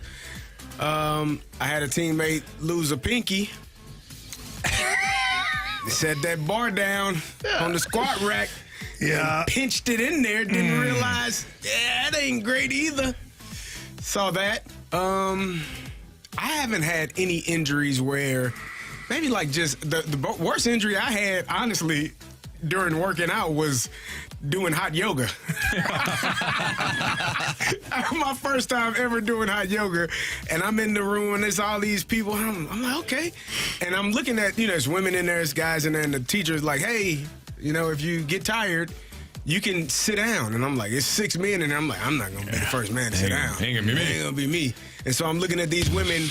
They are extremely flexible. And I'm like, oh, I can do that too. No, sir. I pulled a hamstring and I kept going. And I wasn't going to be the first man to sit down. But when the first guy went down, it was like a domino effect. We all, boom, boom, boom, boom. I was like, I ended up being the last one. Wasn't going to be the first one. That's awesome. Yeah. I don't know. Knock on wood, of course. Haven't had anything like serious. I think the worst was like weights fell on my foot. Was you're sitting there with your buddies, and you're doing. I think I was like playing junior hockey, and they're doing the bench press, and we're sitting there spotting on the side, not one spotter, but two. You're kind of doing this thing, and buddy Rick Bodkin, I'll never forget this. Ricky the Body, we used to call him. He didn't have a great body, and he's pushing, and all of a sudden he's like. Like the one side, but we didn't clamp it because we're sitting there spotting. Like we did. I thought he blew out his shoulder. Yeah, he just got weak really fast, and so the one side, but then it was like boom, and then boom, like back to the other side. Yeah.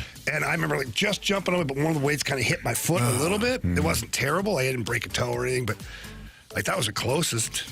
Yeah, thank goodness so far. Yeah, actually, the worst gym incident I had was probably in this studio. Right.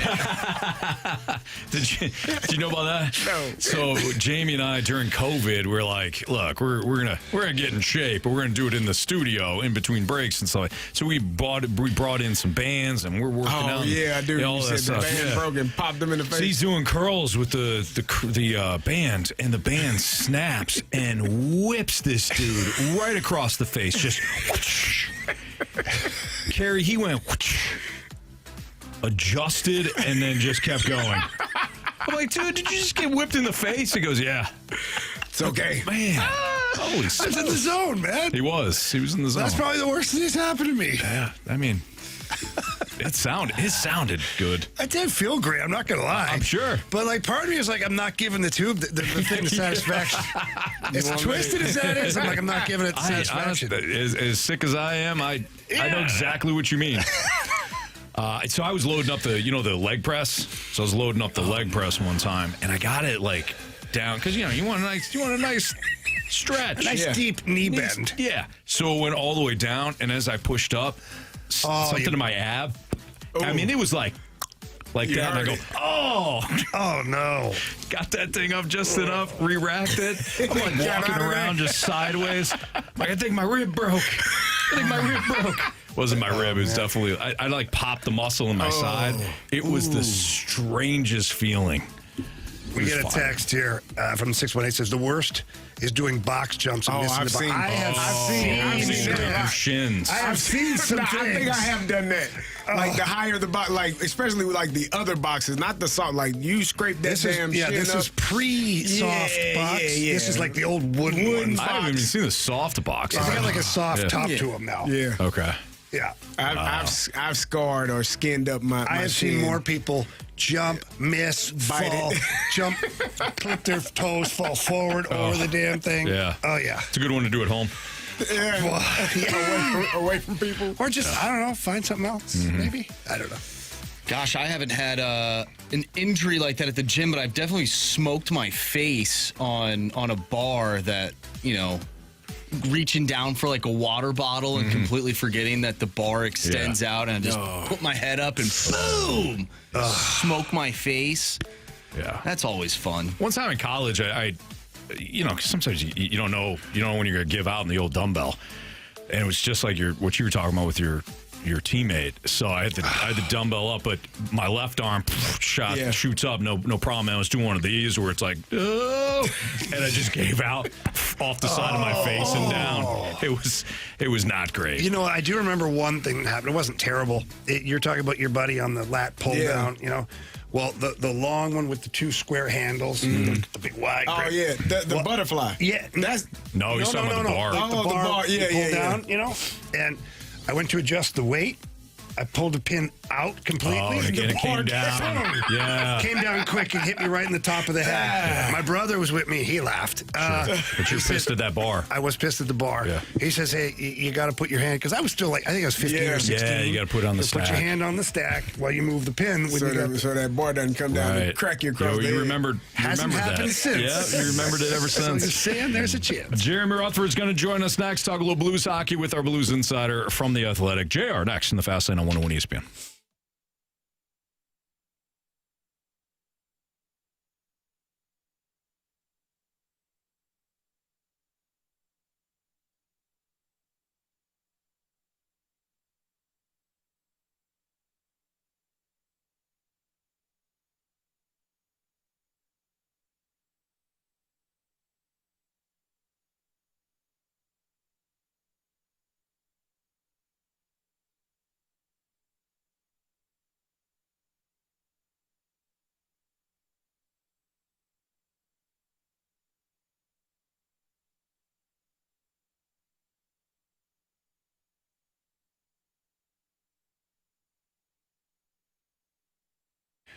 The big game right around the corner. Going to be a lot of fun having people over, all those awesome snacks, and how about the beverages? Well, let's get ahead of the game.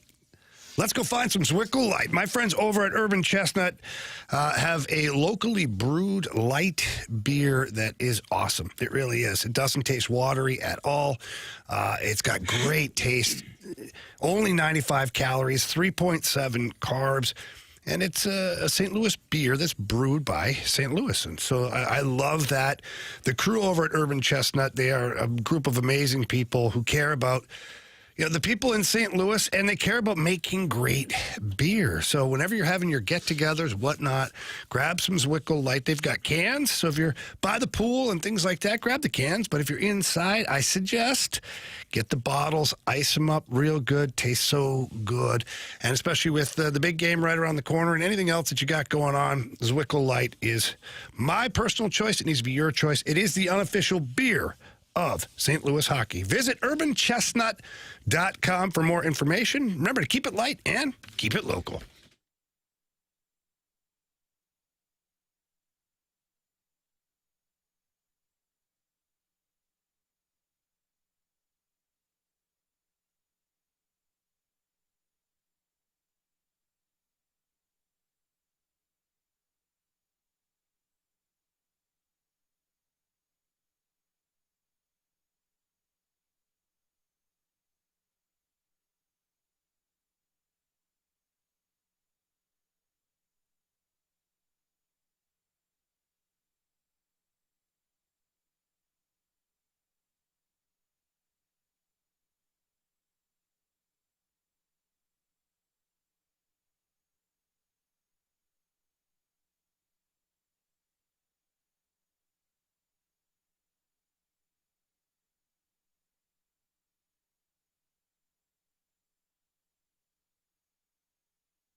101 ESPN Sports Center.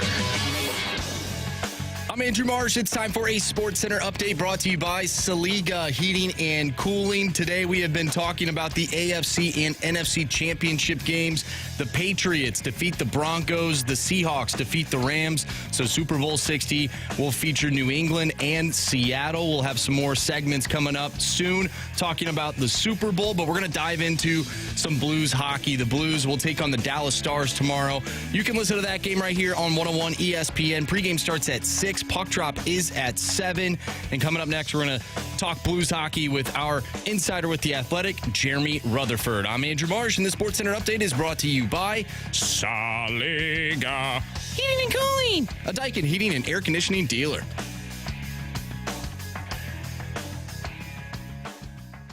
It's time for the Rutherford Report with our Blues insider, Jeremy Rutherford, on 101 ESPN. JR is brought to you by Evergreen Wealth Strategies, helping everyday people every day. Visit evergreen-ws.com. It's Fast Lane on 101 ESPN. Let's head to the Collier and Thompson phone line where we got our guy Jeremy Rutherford, Blues insider with The Athletic, joining us right now. What's up, JR? What's up, boys? How you doing? Doing great. Hope you're dealing with the snow and everything, the colds. You tweeted this out earlier, and we actually mentioned it on the show, but for those that were wondering what was going on with Otto Stenberg, if they looked at the morning lines and all that, can you update anyone, in case you're just jumping in the car, about why Otto Stenberg is going to be sent down to Springfield? Yeah. First, you see that headline. I know people, some Blues fans said, Otto Stenberg's going down to Springfield. What gives here? He's been one of their best players, and you guys touched on it. Yeah, there's a rule. I think it's if he plays that 19th game, then he will not be eligible to play for Springfield during the Olympic break, and the Blues certainly don't want him sitting out for 3 weeks, want him on the ice. So they're going to send him down to Springfield, avoid that 19th game, and have him available for the Thunderbirds during those 3 weeks. JR, what are you hearing, man? Ear to the ground. I see a lot of things every day. People are always asking me about it, but you're dialed in. What are you hearing about Doug Armstrong and the Blues possibly making some deals? Yeah, I really do think they're going to be active, and I know you're kind of painting yourself in a corner when you say things like that, but I feel pretty confident that Doug Armstrong views this team and the situation for what it is. I think he's been as honest as he can about that, and I think the names that we've heard, Braden Shen, Justin Falk, perhaps a Jordan Binnington. To me, there's two categories of players. There's that category, veterans with term left on their contract that you might be ready to move on from and at least capitalize on the opportunity to trade them and get some assets. And then there's another category of players, guys, and that's the Robert Thomases, the Jordan Kyrous, and such. I think when you think about a Robert Thomas, the Blues would have to be completely wild to make that trade. I don't think they're actively shopping him. I think that they've got to do their due diligence. I agree with Doug Armstrong, what he said, that there aren't any untouchables. You have to listen to everything. And if that right deal came along, maybe they would make it. Jordan Kyrou, we know his story from the past couple years, and he's had a tough season, but he's playing better hockey of late. Jim Montgomery really feels like this last 6 or 7 games, he's played just one average game, and the others have been really good. That doesn't mean that the Blues wouldn't trade him if they had that opportunity.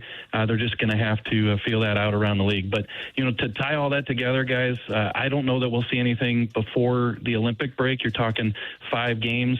Teams would have to carry the cap of those players traded to them. So, $8.125 million for a guy like Jordan Kyrou through the Olympic break. And I think that what we're going to see is probably moves, whoever they include, after the Olympics and prior to that trade deadline. JR, the Blues have lost 4 in a row, but the last 3 have been fairly competitive, and the last one was extremely competitive. What are you seeing from this team that is, even though they're not getting the wins, they actually look like they're playing better hockey? Yeah, CD, they're competing. They really are. Yeah, tough loss against Dallas a few nights ago. Allowing that tying goal in the last minute, the winning goal, and then the shootout loss to the Kings. I thought they had the shootout thing figured out, right? The Blues won one, and now they lose one to LA. So I think they're playing better. And to me, it goes back to what I just said a second ago. Jordan Kyrou is playing good hockey. Pavel Buchnevich is playing good hockey. We've known that all season. Your top players have to be there. Those guys haven't been there for much of the season, and thus it's kind of hard for the other guys, the depth guys, to step up and carry that load. They can't, and they've been doing their part, but they can't. So I think the Blues' success here lately is twofold. They're competing, and their top players are playing pretty good. Jeremy Rutherford joins us right now. He's a Blues insider with The Athletic. Jared, I know you sat down recently with Steve Ott. What was the thing that caught your attention in that conversation? Yeah, you guys know Steve real well, and I could picture him walking into his first meeting. Like, he's a head coach for the first time. He's walking into the Thunderbirds meeting room a week or so ago, and I talked to one of the players, Dylan Peterson. I said, what was that like? He goes, he starts coming in, telling jokes, and he's like a ball of energy. Like, everybody just fed off it. And I said, tell me one of his jokes. He goes, well, we'll keep those in the room. you can imagine with Steve. But I'm happy for him. You could hear it in his voice. We just did a Zoom call a little bit ago with him. I'll have a story I just finished up at The Athletic here soon with everything Steve Ott's talking about. He does have a goal to be a coach in the NHL. He said on the Zoom call that he's had multiple interviews to be a head coach in the NHL. He thought the interviews went well, but the thing that's missing is the head coaching experience. So after that game in Edmonton, the 5-0 loss, Doug Armstrong approached him about taking this job, and he said it took a 2-minute phone call with his wife Erica back in St. Louis to say that this is the right thing to do. So he's in Springfield now. They came back from a 3-1 deficit in the third period to win 4-3 in OT in his debut, and he's having a lot of fun, and Peterson said he's been well received there in Springfield. JR, Dalibor Dvorsky looks like he's coming into his own here recently with the Blues, but when you talk to the coaching staff or players or just the organization overall, what were their expectations for him this year, and do you feel like he's hitting those expectations? Yeah, I think he is. Just talking to the coaches, I feel like foot speed was probably an issue coming into the year, and I think that was the criticism too of some of the talent evaluators, even some of the prospect gurus at The Athletic, pointed that out. But I think you saw that early on last year, even a little bit. The cup of coffee he got with the Blues, that hey, that might be an issue. But I always felt like he does so many things well, like his composure, his ability to hold on to the puck, and then that shot. And so I think if he could kind of get over that hump, some of those things, they'd start to come out. And I think that's what we're seeing this year. It's cliche, but it looks like he's gaining some confidence. And that only comes with a long, long stretch of games in the NHL. So I think they're really happy with this progress. And that's why I keep harping on, this season has kind of gone sideways. But if you look at a Dvorsky, if you look at a Snuggerud, you look at a Otto Stenberg, like we just talked about, these guys they're getting some games, and this is going to help them as the Blues try to get back on the board here in the next couple of years. JR, Pavel Buchnevich has 3 points in his last 2 games, had a really good goal against the Stars the other night. He's also moved back to center. What have you seen from that? Has that transition, is there some correlation there? Or because I thought we were over Pavel Buchnevich playing center. I thought we were over it too. Yeah, when we saw the lineup the other day and I saw that, I was like, here we go again. And CD, I went back to Jim Montgomery's comment when he was on the job the first week after he took the job, the Rangers game. He said, Pavel Buchnevich is a winger, guys. And so I didn't think we'd ever see him back at center, but here he is. And Jim Montgomery said today it's need-based. Look, the Blues are without a couple centers in Suter and Sundqvist, who, by the way, were skating today, and no timetable, but they're back skating. So it's need-based, and he thinks that, when those guys, including Robert Thomas, come back, that Buchnevich will probably be back at the wing, but he said you don't know yet. But right now, they're doing it because they have to, and whether that's sparked it, if there's a correlation there, hey, the Blues will take it. I don't know that, they've tried everything to get him going this year, and if playing center is what did it, then they'll take it. JR, great stuff as always. Stay warm. We'll check back with you next week. Sounds good. Yeah, and that Otter story should be up here pretty soon. Excellent. You can check that out, of course, at The Athletic. Make sure you're giving Jeremy Rutherford a follow at JP Rutherford on X. Thanks, JR. Hey, thanks, guys. See you. That's our guy, Jeremy Rutherford, here in the Fast Line on 101 ESPN. What's the lesson to be learned in the NFL when it comes to moving on from a player or a coach? If you're let go by Tennessee, it's probably a good idea to just hire that person. Is that how it works? I think so. That's next on 101 ESPN.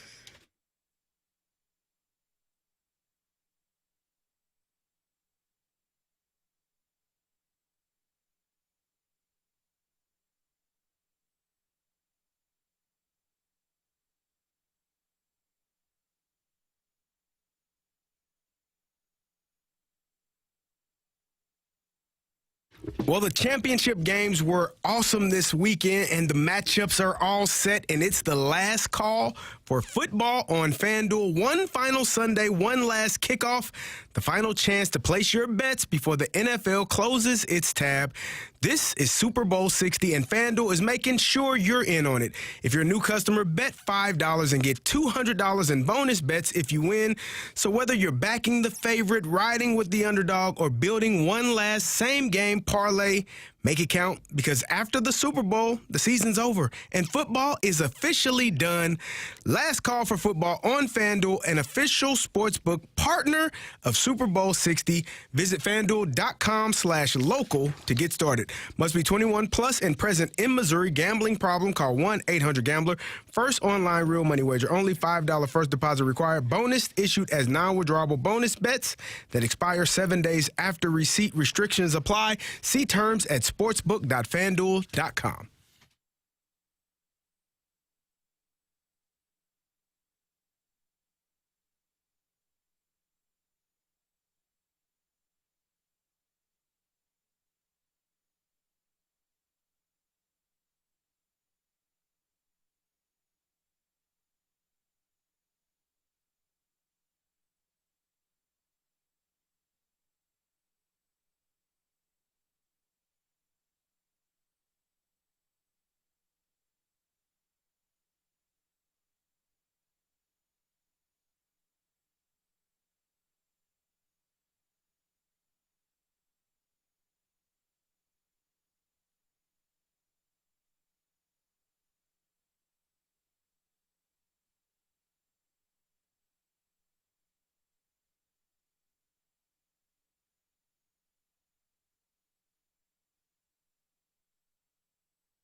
Gasland on 101 ESPN. So what's the lesson to be learned when it comes in the NFL to moving on from a player and a coach?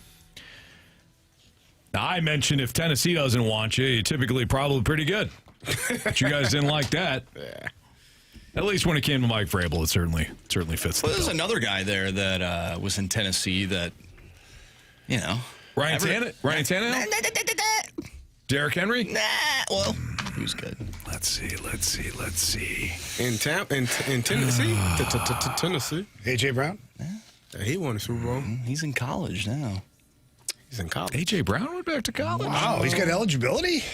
Who's in college that was in the NFL? Artie, the one-man party? Yeah, you're right. Oh, gosh, that's right. Ohio State. Smith. Ohio State won't even make the college football playoff. Why do you think that Ohio State doesn't want to win games anymore? Carey, Big Ten. What is going on there? It's mind-blowing, man. I don't know. I'm not joking either. I don't know how you watch that offense and say, yeah, give me more. Right. Like, you got to be a glutton for pain. Like, you want more of that? I watched it. I watched Matt Canada, and then I watched Arthur Smith, and I can't tell the difference. Mm-hmm. It feels the same. Yeah. And you're telling me that the Ohio State Buckeyes, I hope we got them on the schedule, man. Good. Let's do it. Line it up. Please. I saw a meme that says Jeremiah Smith was a Corvette in the garage. It said Jeremiah Smith in this Arthur Smith offense. He's going to be sitting there, parked, Corvette in the garage. No use for it. I was waiting for the news to come out that it was we have hired, Ohio State has hired Arthur Smith, and then another tweet that said, and we've just acquired 9 tight ends from the transfer portal. Yeah, that's rough. Anyway, in all seriousness, when it comes to acquiring retreads, because we've seen some, like Mike McCarthy was hired again. Kevin Stefanski got another job. John Harbaugh, I wouldn't put in the retread column, but we've seen these guys get jobs over and over again. So what's the lesson then? Like when is the right time to say, you know what, you got a raw deal, you're gonna. We understand that you got a higher ceiling than maybe what you showed in the last stop. Sam Darnold's another guy. Minnesota goes, we're going to roll J.J. McCarthy. Seattle scooped him up, and now they're going to the Super Bowl. It's just a lesson. I don't know what – I think when it comes to coaches, I've heard this time and time again. Sometimes a coach's first stop is generally, they may not do well all the time. So that second stop, their mindset shifts. And instead of – they say, I'm going to do it the way I think it should be done, as opposed to the way that they're telling me to do it. Because you're going to fire me either way. Mm-hmm. If I'm going to get fired, I might as well get fired doing it the way that I'm convicted in doing it. Now, with Tennessee, I don't know why you would fire or move on from Mike Vrabel, because he was a coach of the year. He had a really good tenure there. You got rid of A.J. Brown. You moved on from some players. Your quarterback was Ryan Tannehill. Like, you didn't have a lot of pieces that were going to lead to success, and he coached his butt off. And then he goes to New England, where they kind of know how to win. You mentioned something about Mr. Kraft and what he's done as an owner of that organization to be able to get that team back to a championship. I was referring to what he was doing, what he did before he became an owner. Like what some of the things that he did then when he became an owner. He's done some things. You had to work. He's done some things. He had to save up enough money to be able to buy the team and become an owner. And I think he's put his organization in a great spot. The things that he's done have been outstanding. Yeah. You can't argue with that. I wonder what happens for Kraft after. I mean, after we all at some point transition. Well, probably be a Hall of Fame owner. Right? Yeah, probably. Mm-hmm. Yep, probably. Yeah. I mean, not probably. He's definitely a Hall of Fame owner. Oh yeah. You gotta get in the Hall. That's part of the deal. Yeah.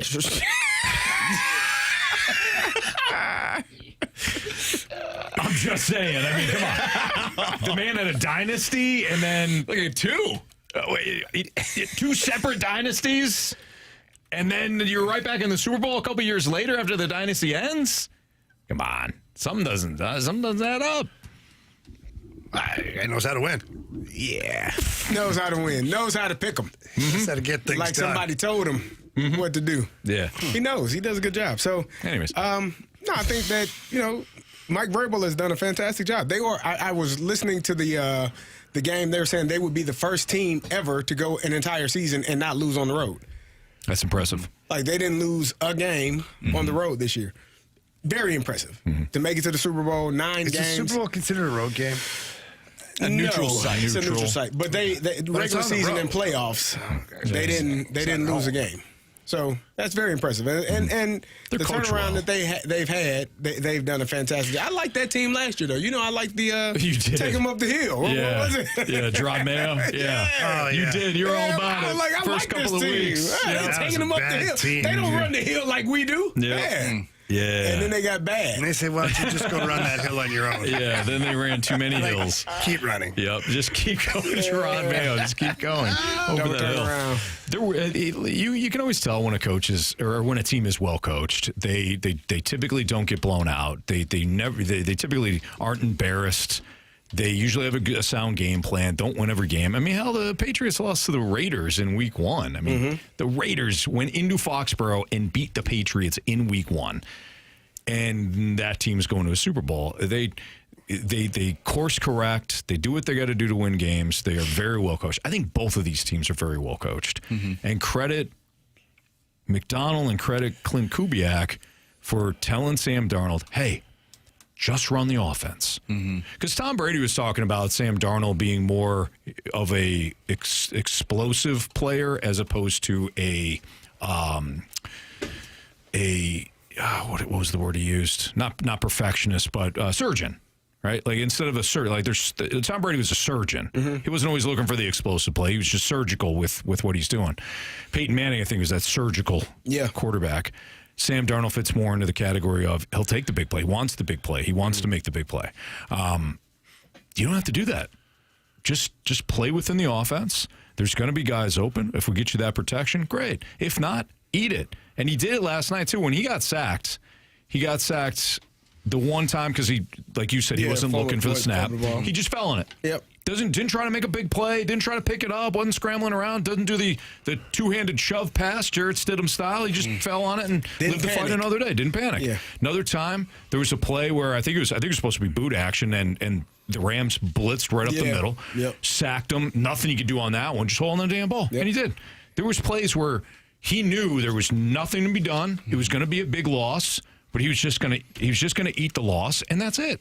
And he moved on, and they wound up winning it. And if he plays that way in the Super Bowl, I think the Seahawks will be very difficult to beat. To your point about coaching, going back to that final week of the regular season, Seahawks 49ers. If you remember, the Seahawks in their first drive, they went for it on 4th down, and they elected, I believe, to throw the ball. And then from that point on, it didn't work, right? Like, it just, why don't we let's just use the run game, right? Sure. We don't need Sam Darnold to be more than what he needs to be in this moment. And I think that's what they've done well with Sam Darnold, where when they need him to, throw the long ball, whatever, he feels comfortable. But if he's not in that rhythm, or he's not in that mindset, he's not playing well from throwing the ball well, they can mix things up and go to the run game because, at the time they had 2 really good running backs. Yeah. But Kenneth Walker, that first drive last night, that is their bread and butter, man. Like, run the football, open things up, use the passing game. He can do that, Sam Darnold. I think they just have a really good mix on offense. Yeah, they do. They got a lot of different weapons. That can do different things. I was talking about it earlier with Shaheed and Cooper Kupp, another possession guy. Jackson Smith and Jigba's the clear alpha, so you don't have to worry about, like, feeding, spreading the ball around. I think Shaheed had one catch and one run last night, but the catch was huge catch. set up the first touchdown. Yeah, they are a well put together team, and I think Clint Kubiak does a good job of it. It starts with the running game, right? This is his first year as the offensive coordinator for the Seahawks as well. He came over from New Orleans, and so his first year paired up with Sam Darnold and what they're able to do. And what you said is spot on. Don't make a bad play worse. Like, it's already bad. You fumbled the snap. Cool. Not great, but don't compound it by, oh, crap, I'm going to pick it up. Oh, I kicked it 5 yards behind me. Oh, they're starting. You just made it much worse. Fall on it, play the next play. You get a free rusher, you don't have a block for him. Nobody's going to get to him. There's nothing you can do to protect yourself, protect the ball, go down, let's play another play. And I think that that's what good quarterbacks understand. Like, every play is not you don't have to have, first down yardage on every single play. You don't have to have the big play on every single play. Sometimes the defense is going to dial up something that's better, and they're going to have a play, and you're going to get stopped. So how do you manage the next play after that? Not having a long-term memory, getting right to the next play and forgetting that what just happened. Absolutely. All right, that's Carey Davis, Andrew March, Jamie Rivers, Anthony Stalter. It's Fast Lane on 101 ESPN. We got our biggest question of the day. It's back. It's sponsored. Thank you, our new sponsor. We'll get to that. And the biggest question next on 101 ESPN.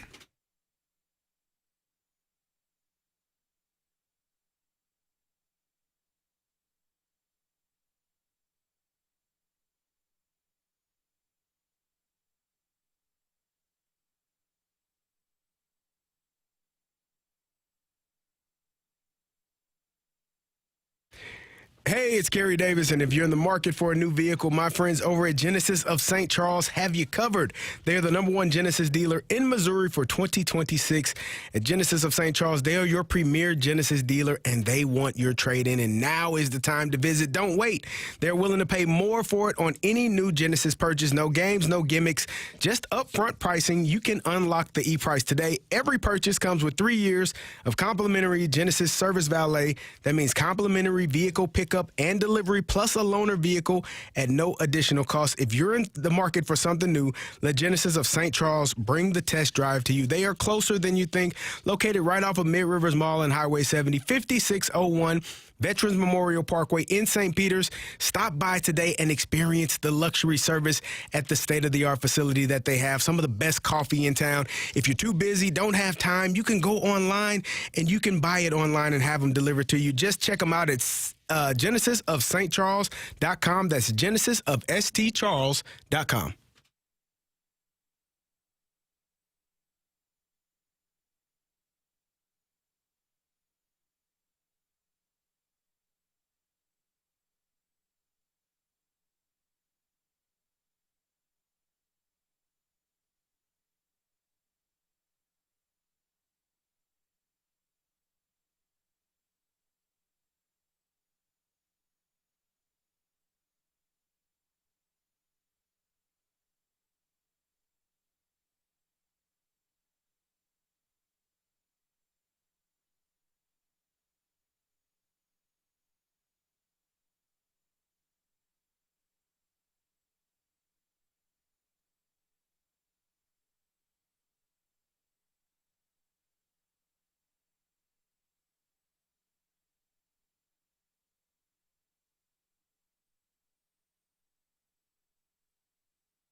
Fastlane's biggest question of the day. Presented by Banner Construction, the experts in James Hardy siding.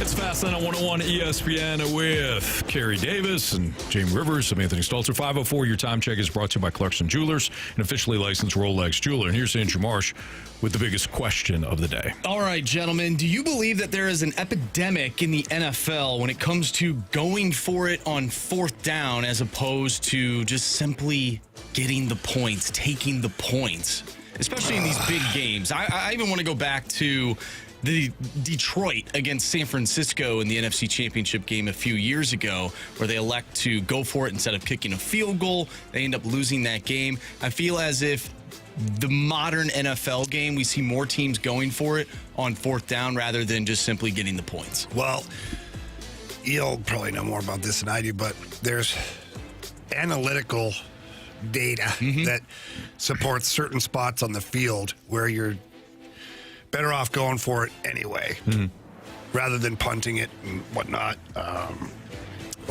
or even going for the field goal. I don't know. I think there are certain situations where going for it on fourth down is not dumb, but like in the championship game, put the points on the board, force the other team to keep scoring. Yeah, I think it all depends, right? I mean, you gotta know your team. You have to have a feel. This goes back to what Carey's been preaching since 2:00. You have to have a feel for the game. You have to have a feel for the game, how you're going to win the game. So when it comes to going forward on fourth down, it drives me crazy when, and I know why they do it, but the TV company, the broadcasters will now put whether or not they should go for it. And it's funny, it's like whether it's 4th and 1 from the opponent's 2-yard line or 4th and 1 from your 2-yard line, it always is like, go. I've never seen punts ever. 4th and 18, go. Yeah. Like, not all of the 4th and short situations are exactly alike. And the NFL always used to be, head coaches always like, take the points. Then there was somebody, I think at Cal Berkeley, that put together this model. It's like, well, actually, you have greater chance of winning the game if you go for it. If you don't punt it all. So then everybody's like, all right, we'll just go for it now. That's the right decision. No, what is it called? Do you have a backup quarterback who hasn't thrown a pass since 2023?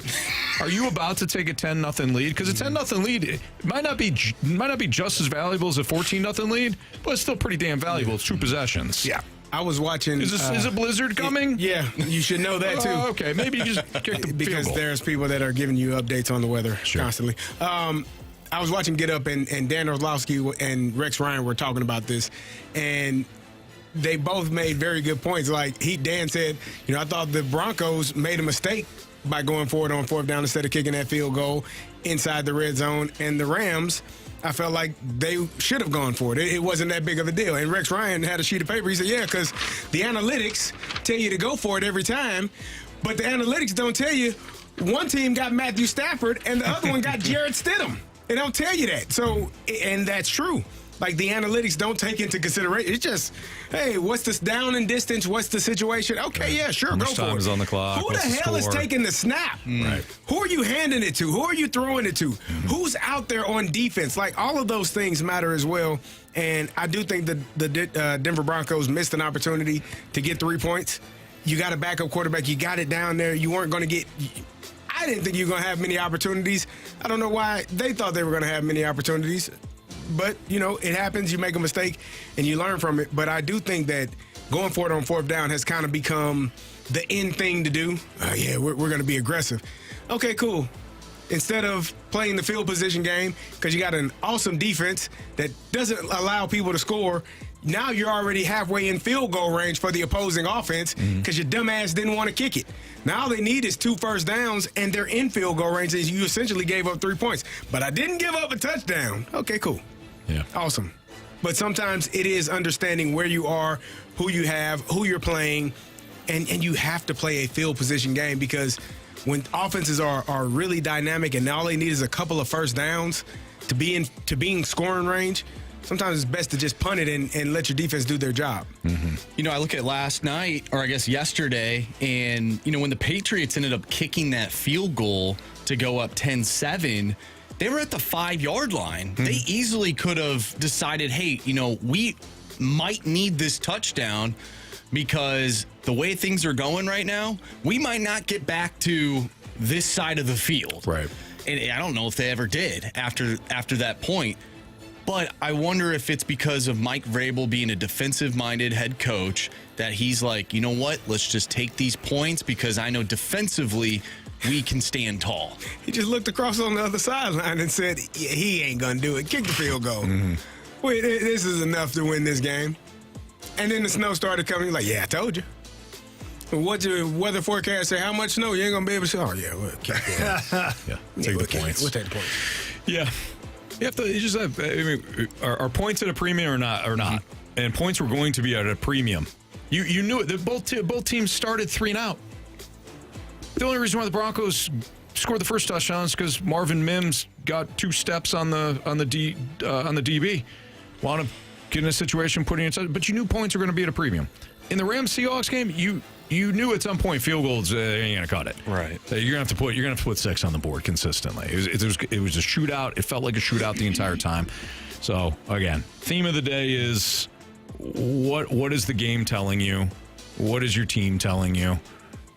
That I think is more important than what it says on a piece of paper. Well, this kind of goes back to what I said earlier about being stubborn, and I mentioned it at the beginning of this segment. The Lions a couple of years ago against San Francisco, their whole mindset was, well, we go for it on 4th down. That's our mindset. That's what men do, right, Jamie? Yeah. We've been doing it all year. Let's go, baby. It's like you don't have to do that. What does the situation call for? Exactly. Yeah. And who knows? Like maybe they're Super Bowl champions if they win that game because that team was pretty dang good. But again, like Dan Campbell, stubborn. Why? You don't need to go for it there. You go up 2 scores. Who knows? Maybe win that game. Yeah. But that's what these games. It's funny. That's where these games kind of they go to these big time swings of momentum. I thought the Woolen play was going to be the game changer in favor of the Rams. It didn't wind up being, but it certainly could have. Marsh, you weren't. I don't know. I think you were. I don't know if you were even born yet. Probably not. But in the 98... I was born. Were you 2? I was born in 96, so yeah. You're 2, okay. Well, I would have been 1 because my birthday's in March. 1 and some change. 1 and some change. So in the NFC Championship game that year, the Vikings, a 15.5-point favorite over my Dirty Birds. There's a play right before half in which the Vikings, led by Denny Green, and their offensive coordinator at the time was Brian Billick, who wound up being the Ravens' longtime head coach. They were aggressive all year. It was Randall Cunningham, Randy Moss was a rookie, Chris Carter, Robert Thomas. No. With the running back. Robert Griffin. No. Robert Smith. Robert Smith, thank you. That offense was unbelievable. And right before half, they wanted to go for a kill shot. They weren't really in position to score, but they were going to throw it deep anyways because they just pushed the pedal down. And Randall Cunningham got stripped. Falcons recovered, scored a touchdown right before half, and it completely changed the momentum. Because Atlanta was like they were constantly chasing. They weren't great offensively. So those moments, like, play the game how it needs to be played to win that moment in the playoffs. Instead of, like you're saying with the Lions a couple years ago, this is who we are. Great. That's who you're going to be at home watching these other teams in the Super Bowl. Well, what you just described reminds me of what happened a couple of weeks ago with Josh Allen fumbling the football right before halftime. Right. Against the Jags, yeah. No, against the Broncos. Oh, against the Broncos, excuse me. Yeah. What was it? How much, 20 seconds left or something like that? Where are you going? Right. Yeah. And they ended up losing by a field goal. And then they cried in the locker room, and Sean McDermott lost his job. Yeah. Damn crying for it. happens. All right. It's Fastlane on 101 ESPN. We got an early look at the Super Bowl. It's time for Andrew Marsh to declare who he's rooting for and why. You give me 2 weeks, not 2 hours. You've had plenty of time, Marsh. More than enough time. It's time to blank or get off the pot. Yeah. Notice, buddy. It's next on 101 ESPN.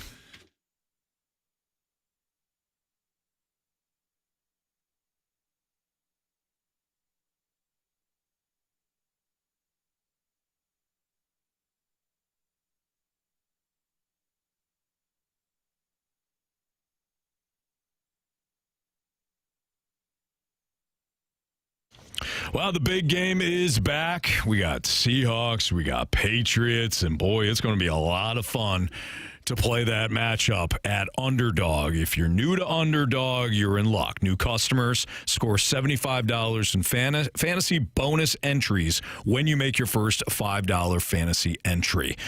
Playing on Underdog is super easy. Just head to the app, make entries on whether or not certain players that you like or don't like will go higher or lower on their rushing yards, receiving yards.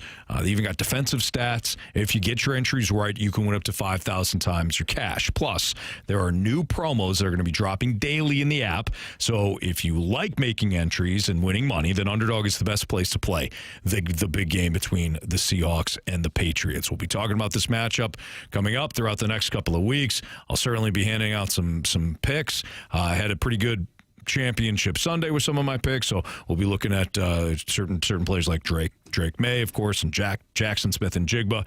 You're going to love playing on Underdog. So what are you waiting for? Download that app today. Use my promo code Anthony to score $75 in fantasy bonus entries when you play your first $5 on fantasy. Again, that promo code, just my first name at sign up, Anthony at Underdog. Make plays, win money.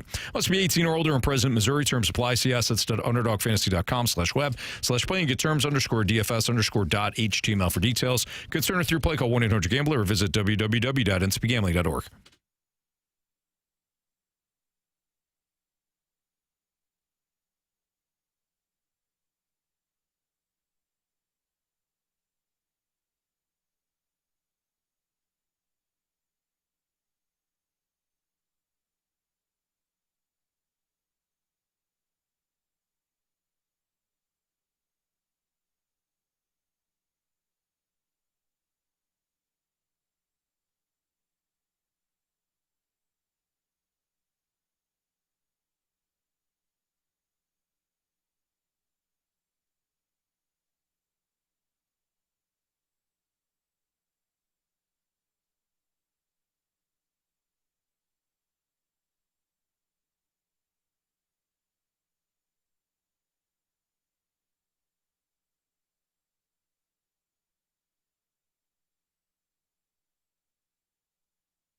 The Patriots and Seahawks, well, they won't kick off for another 2 weeks, but get our first look at, have our first discussion at the matchup. The Seahawks opened as 4.5-point favorites over the Patriots. I thought that was pretty, it was pretty significant because when you look at the look-ahead lines, it was either going to be Rams -3 against the Patriots or Seahawks -3.5.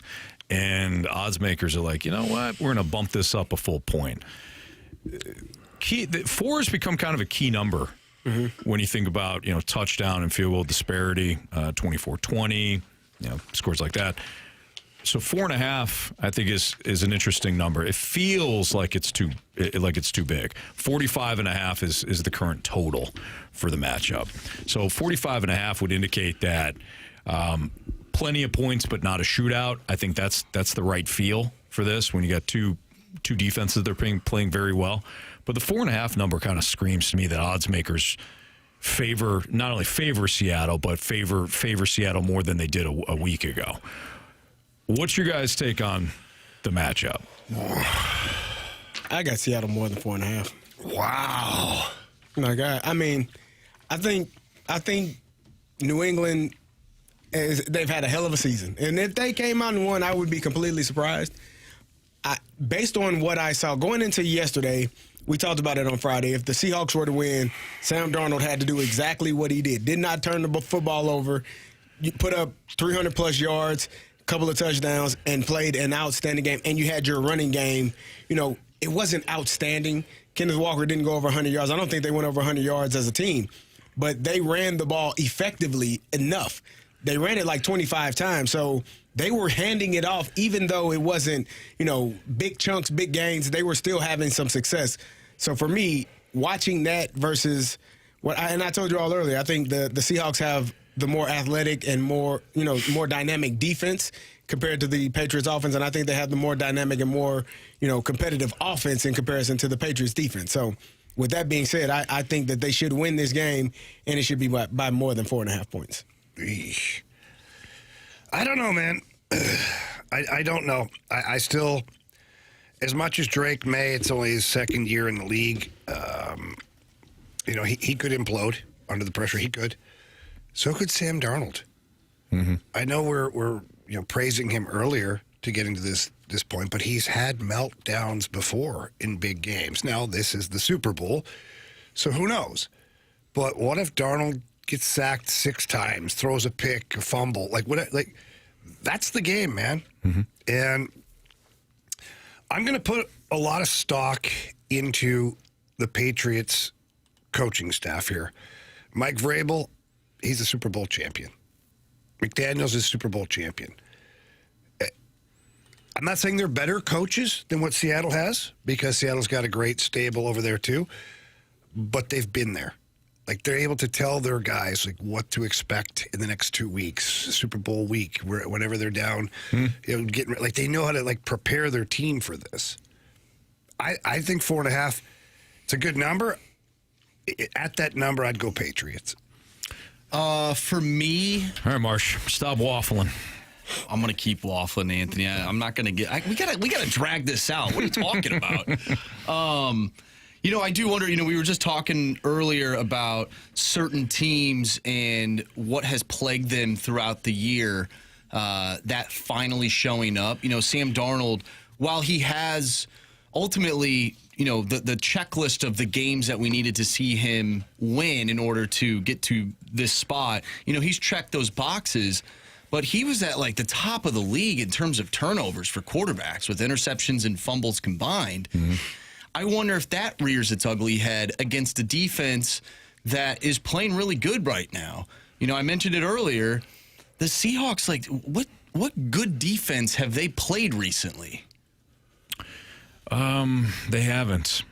This is really the big question mark with the Patriots. It's the thing that everybody keeps talking about. They really haven't been tested. They've passed every test that they've had in front of them, but they haven't had that big challenge.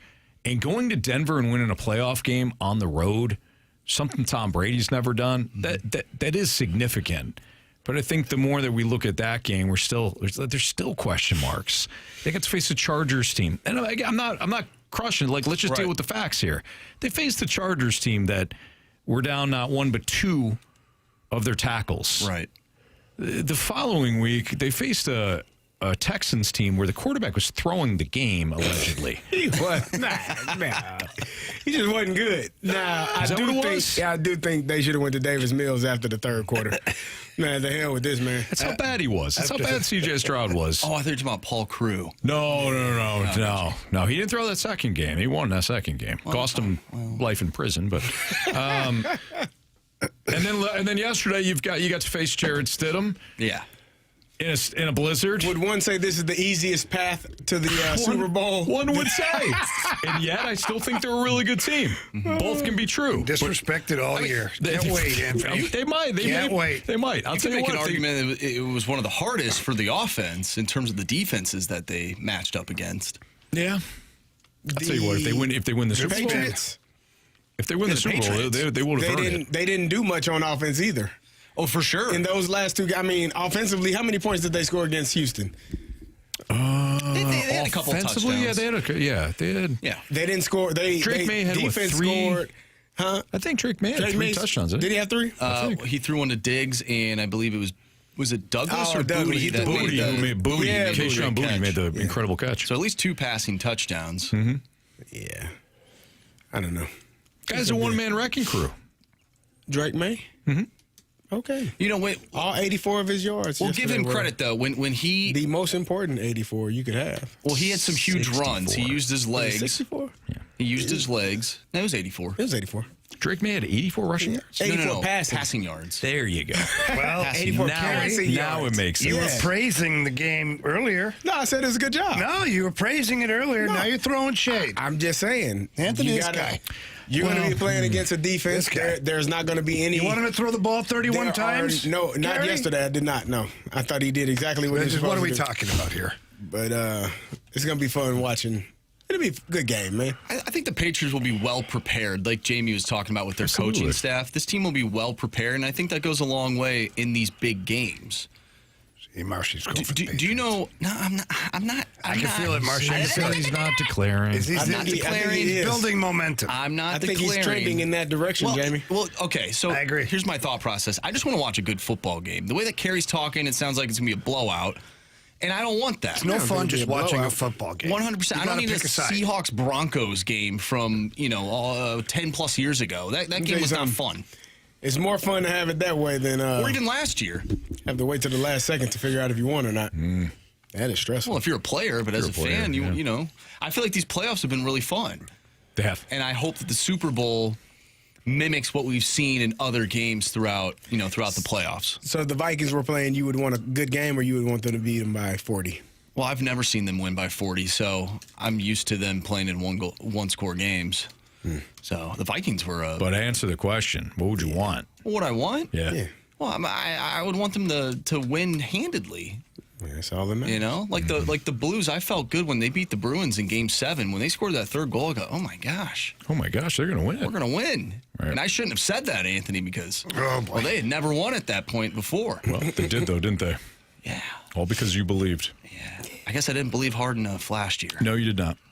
And that's why. You didn't have any couches either. Nope. Yeah, I gotta find that couch. As many times as you blessed it. I don't know if you want that thing anymore. Wow. Jamie's point stands. Did you hear him? No. That was in high school. Jamie's point. Yeah, it stands even more now. Oh, okay. All right, Marsh still waffling after all this time. Still waffling 2 weeks on the Super Bowl pick. What do you want me to say, Anthony? You want me to say that I hope Sam Darnold throws 4 interceptions and fumbles twice? I want you to say what's on your You heart. actually do hope that. Or he throws a pick that ends up losing them the Super Bowl. Is that what you want me to say? If that is on your heart, then I want you to say it. I'm not going to say that, Anthony. If it happens, well, that just stinks. Okay. All right. I'm not going to say it. No Pats. I'm not going to say that either. Damn it, I can see it in your face. I'm just rooting for a good game. No, you're not. Nobody roots for a good game. Are you kidding me? No, you got to pick a side. It's the only time it's fun, because when you get 3 or 4 beers in, you want to be cheering for somebody. It's the bottom line. He's right, Well, I have 2 weeks to decide that. Okay. Maybe I'll pull one of your children and just flip. Whoa. No, flip my kid. Why the hell are you going after his kids for now? We keep the family and the kids out of Well, this. hold on. You said before, like, whatever team's winning, that's the team that you root for. Oh, yeah. That's a Killian special. Yeah. Yeah. Maybe I'll do that. Yeah, he did that most infamously in the Chiefs-49ers matchup a couple of years ago. He was all about those Niners. Till the Chiefs started winning? Chiefs started winning. He's all about them Chiefs. Came back 49ers. I go, what are we doing here? Killian. I go, what are you doing? Where did he learn it from? His mother. Wow, that's terrible, Anthony. The board is next on 101 ESPN.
101 ESPN Sports Center.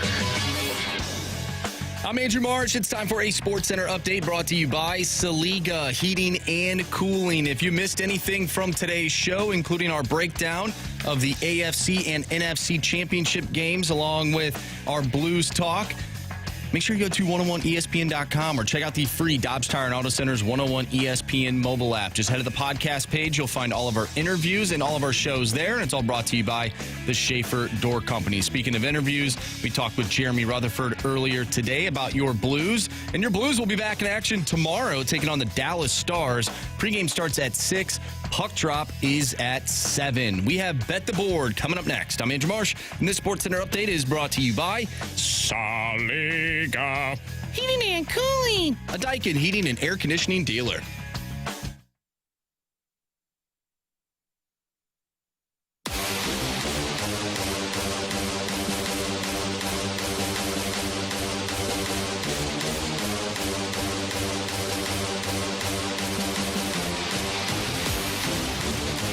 All right, time to bet the board now, Marsh. I believe we all did all kinds of awful, right? Over the weekend? All kinds of awful. Jimmy did great. 0 for 4. 0 for 4. Ouch. Whatever, dude. That hurts. Yes. All right, so how many points are we trailing Jamie by? 4,200? No, not 4,200, just 4, Anthony. You have 7 points. I have 7 points. Carey has 6, and Jamie has 11. And if my calculations are correct, we have 5 days left to try and tie Jamie or beat him. Why do you want to beat Jamie? Like a drum. Yeah, you do. All right, Jamie. What's your winning pick tonight? God, I love your spite.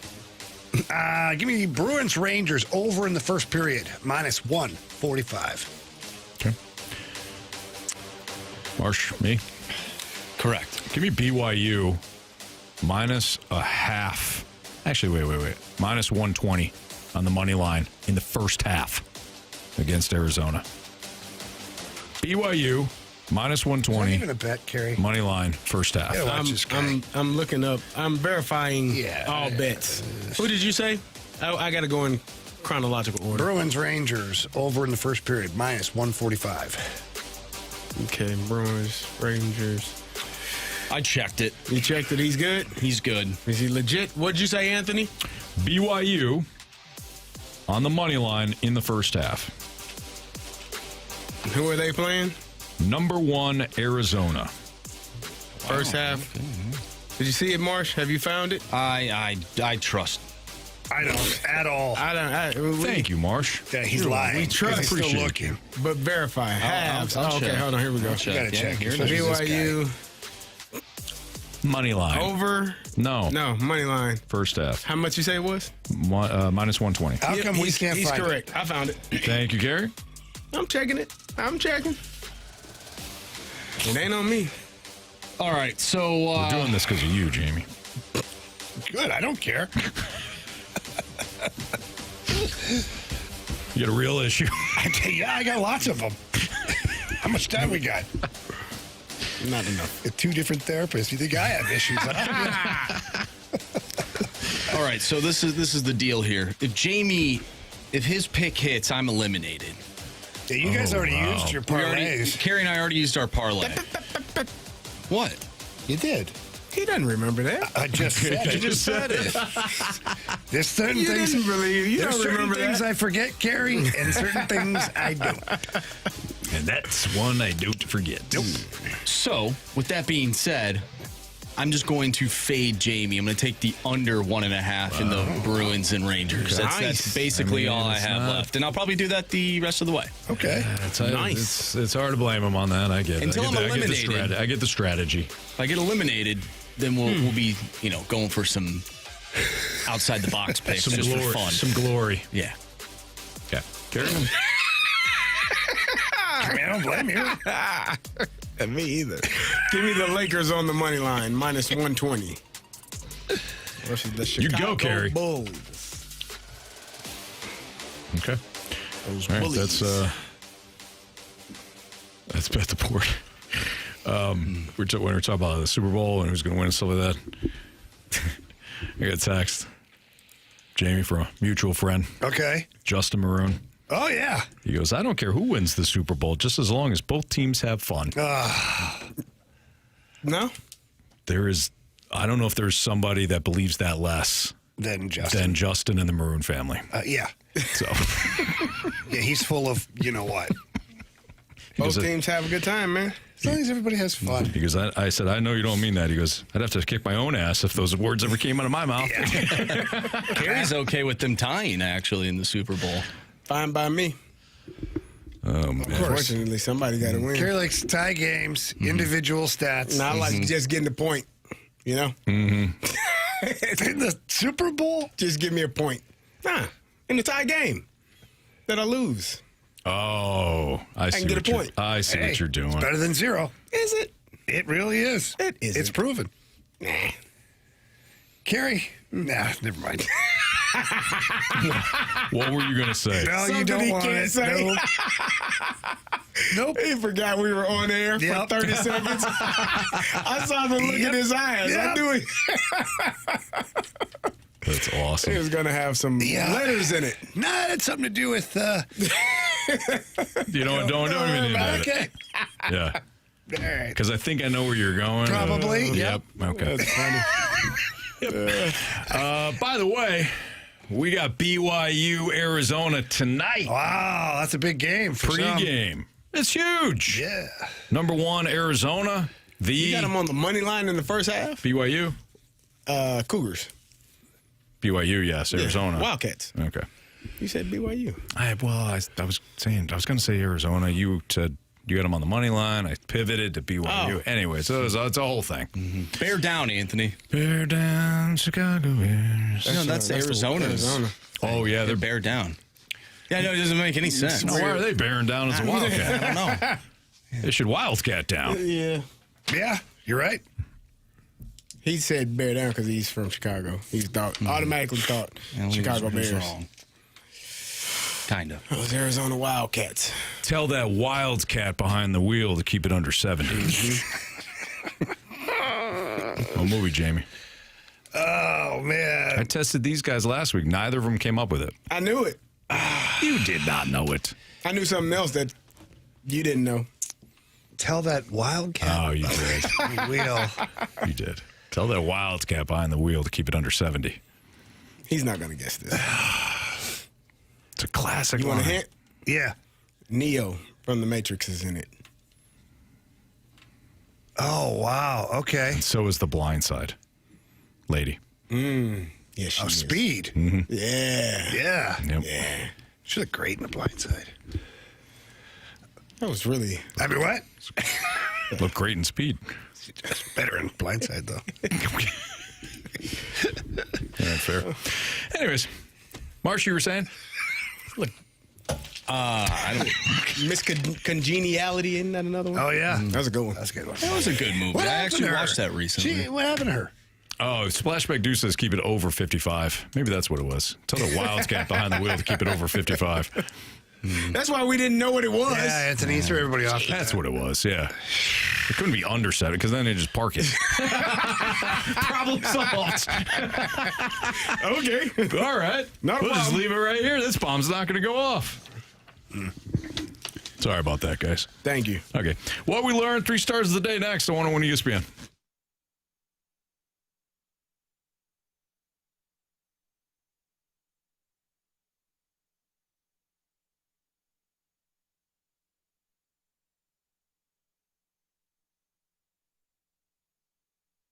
Yeah, big game coming up in 2 weeks. It is time to elevate your game with my friends over at Circus Sports. Remember, Circus Sports, it's not just sports betting. It's sports betting the way it should be. They got so many great things that are going on over at Circus Sports, and when the big game comes around, they've got it all. They've got it covered on their app, whether it's player props, game scenarios. Circus Sports has got everything on the app, including their fan favorite Circus Squares menu. That's instead of where you just randomly get squares, no, you get to choose your own numbers and place your bets. It's really an awesome contest that goes on when they have the big game going on over there at Circa Sports. You can find the app now for the state of Missouri at the App Store or the Google Play Store. Just punch in Circa Sports. The white logo, that's the one you click on, and then you're off and run. You can also visit circasports.com, where you can find the app on there, as well as all the other information that you're looking for about Circa Sports, whether it's in Las Vegas or on the app. They've got everything covered in there. So please visit circasports.com. Must be 21 or older. Gambling problem? Call 1-800-GAMBLER.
If you missed anything from today's show, you can always download the podcast, available at 101ESPN.com or via the Dobbs Tire and Auto Center's 101 ESPN mobile app.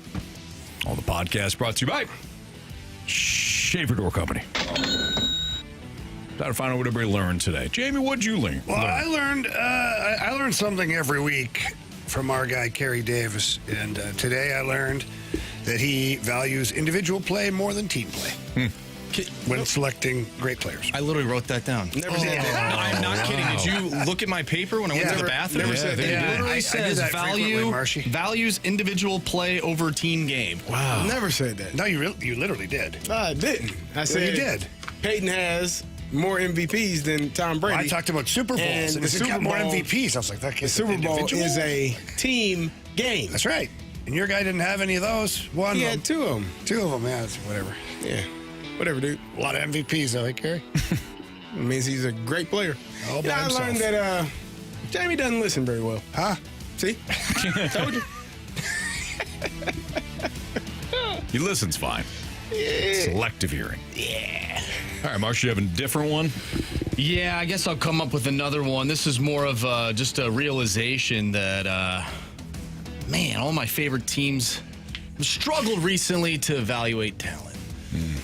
The latest one being the Minnesota Vikings. They evaluated that talent very well. They had Sam Darnold there. That was very, You let him very walk good out of the building, Marshy. evaluation Fire that Kevin O'Connell. for that 1 year. Well, we could start with the GM, Quasey. We can get rid of him first. I'm surprised he wasn't fired last night once the Seahawks won that game. Why would that happen? I don't know, Anthony. How do you think? Something I learned is that Carey Davis may actually get the Cleveland Browns job, and we might also follow him to Cleveland because nobody wants to go there. I'll go to Cleveland. I will go coach the hell out of them Cleveland Browns. They got a Pro Bowl quarterback. They got a Pro Bowl quarterback. Carey. You know what I mean? All-time leading sacker in a season. Sign me up, man. You could do worse than that. Hell yeah. Yeah. Somebody this morning, yet another person withdrew their name from consideration. They're dropping left and right. It's like 3 or 4 now that said, yeah, thank you for your... There's only 32 of these jobs. Yeah, I don't know what these guys are doing, man. You're going to pass up an opportunity and never get an opportunity. They don't want to be the guy. They turn things around. Nope. It's a bad mindset to have. They don't want to be the next want those guys Baker Mayfield. You don't want those guys on your coach's staff anyways. You don't want to have that guy running your organization. Hire me. I want to win. I know how to win. I've done nothing but win. Yep. Yeah? I got some guys with me. Google me. Google me. Yeah. You know what I mean? Go ahead, Carey. Set up your coaching staff. I mean, I got a couple guys, special teams / get back coach, and Jamie Rivers. I don't think you want me as a get back coach. Nah, you well, no, you probably. No, You'll probably be on the field let's with test me. it out. Nah, get your I got to get He'll be coordinating the After special what teams. you said anyways. to me back in the that up, break. Carey. I mean, get back, good. Carey. Anthony, it'd be my DC. Thank you. Yeah, What'd you call him? DC. Oh, okay. Defensive coordinator. I think Marsh would be my offensive quality control. Mm-hmm. You know what I mean? Yeah. Oh, he's great with the spreadsheets and stuff like that. The organization, this guy's second to none so with that stuff. We're halfway there. Yep.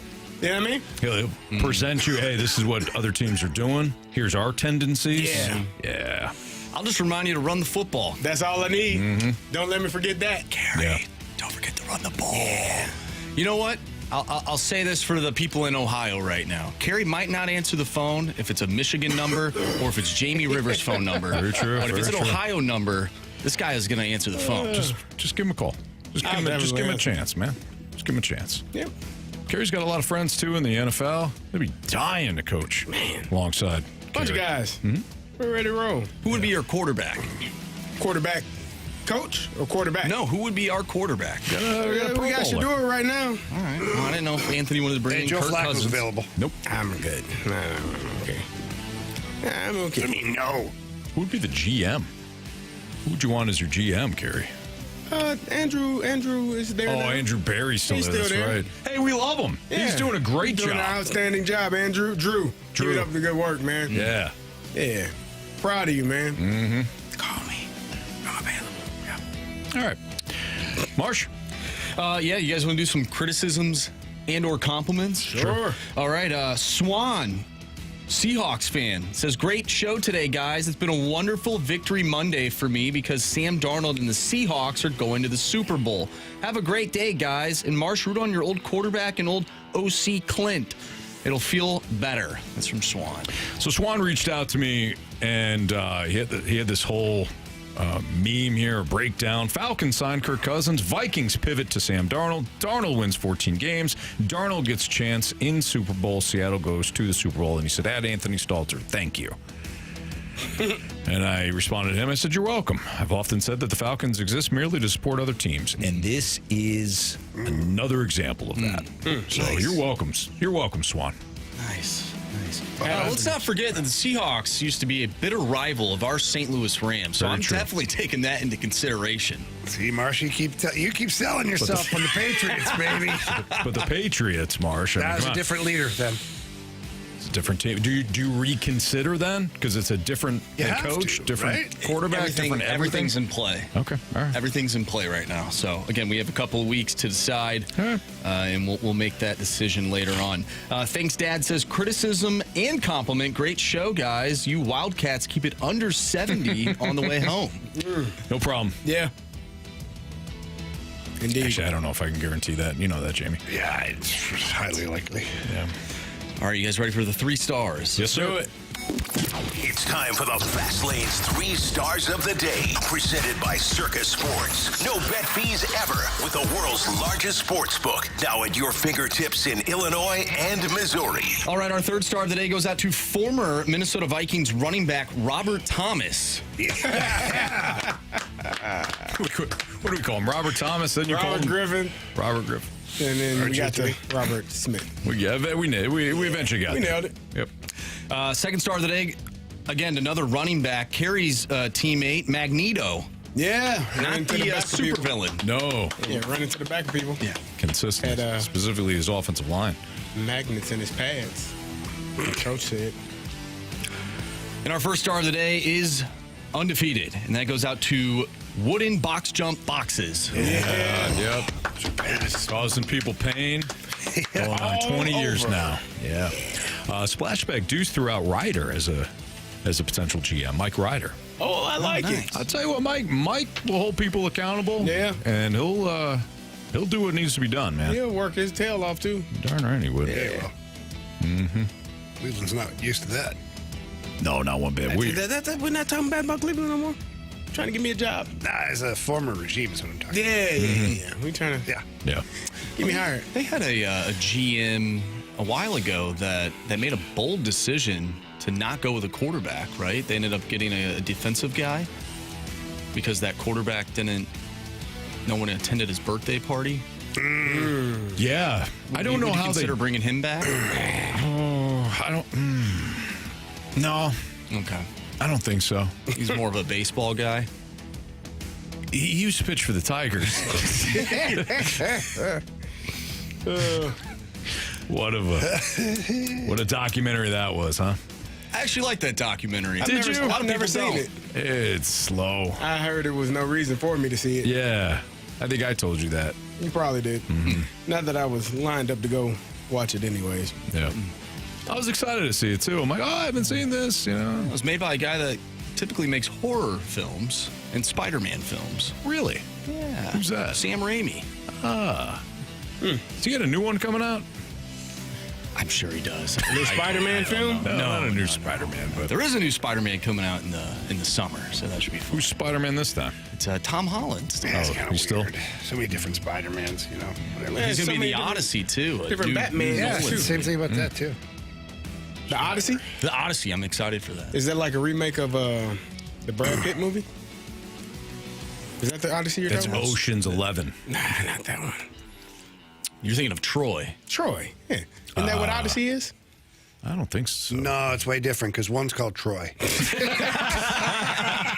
That's Jamie's favorite football and basketball team. Go Tigers. That's way different. It's called Troy.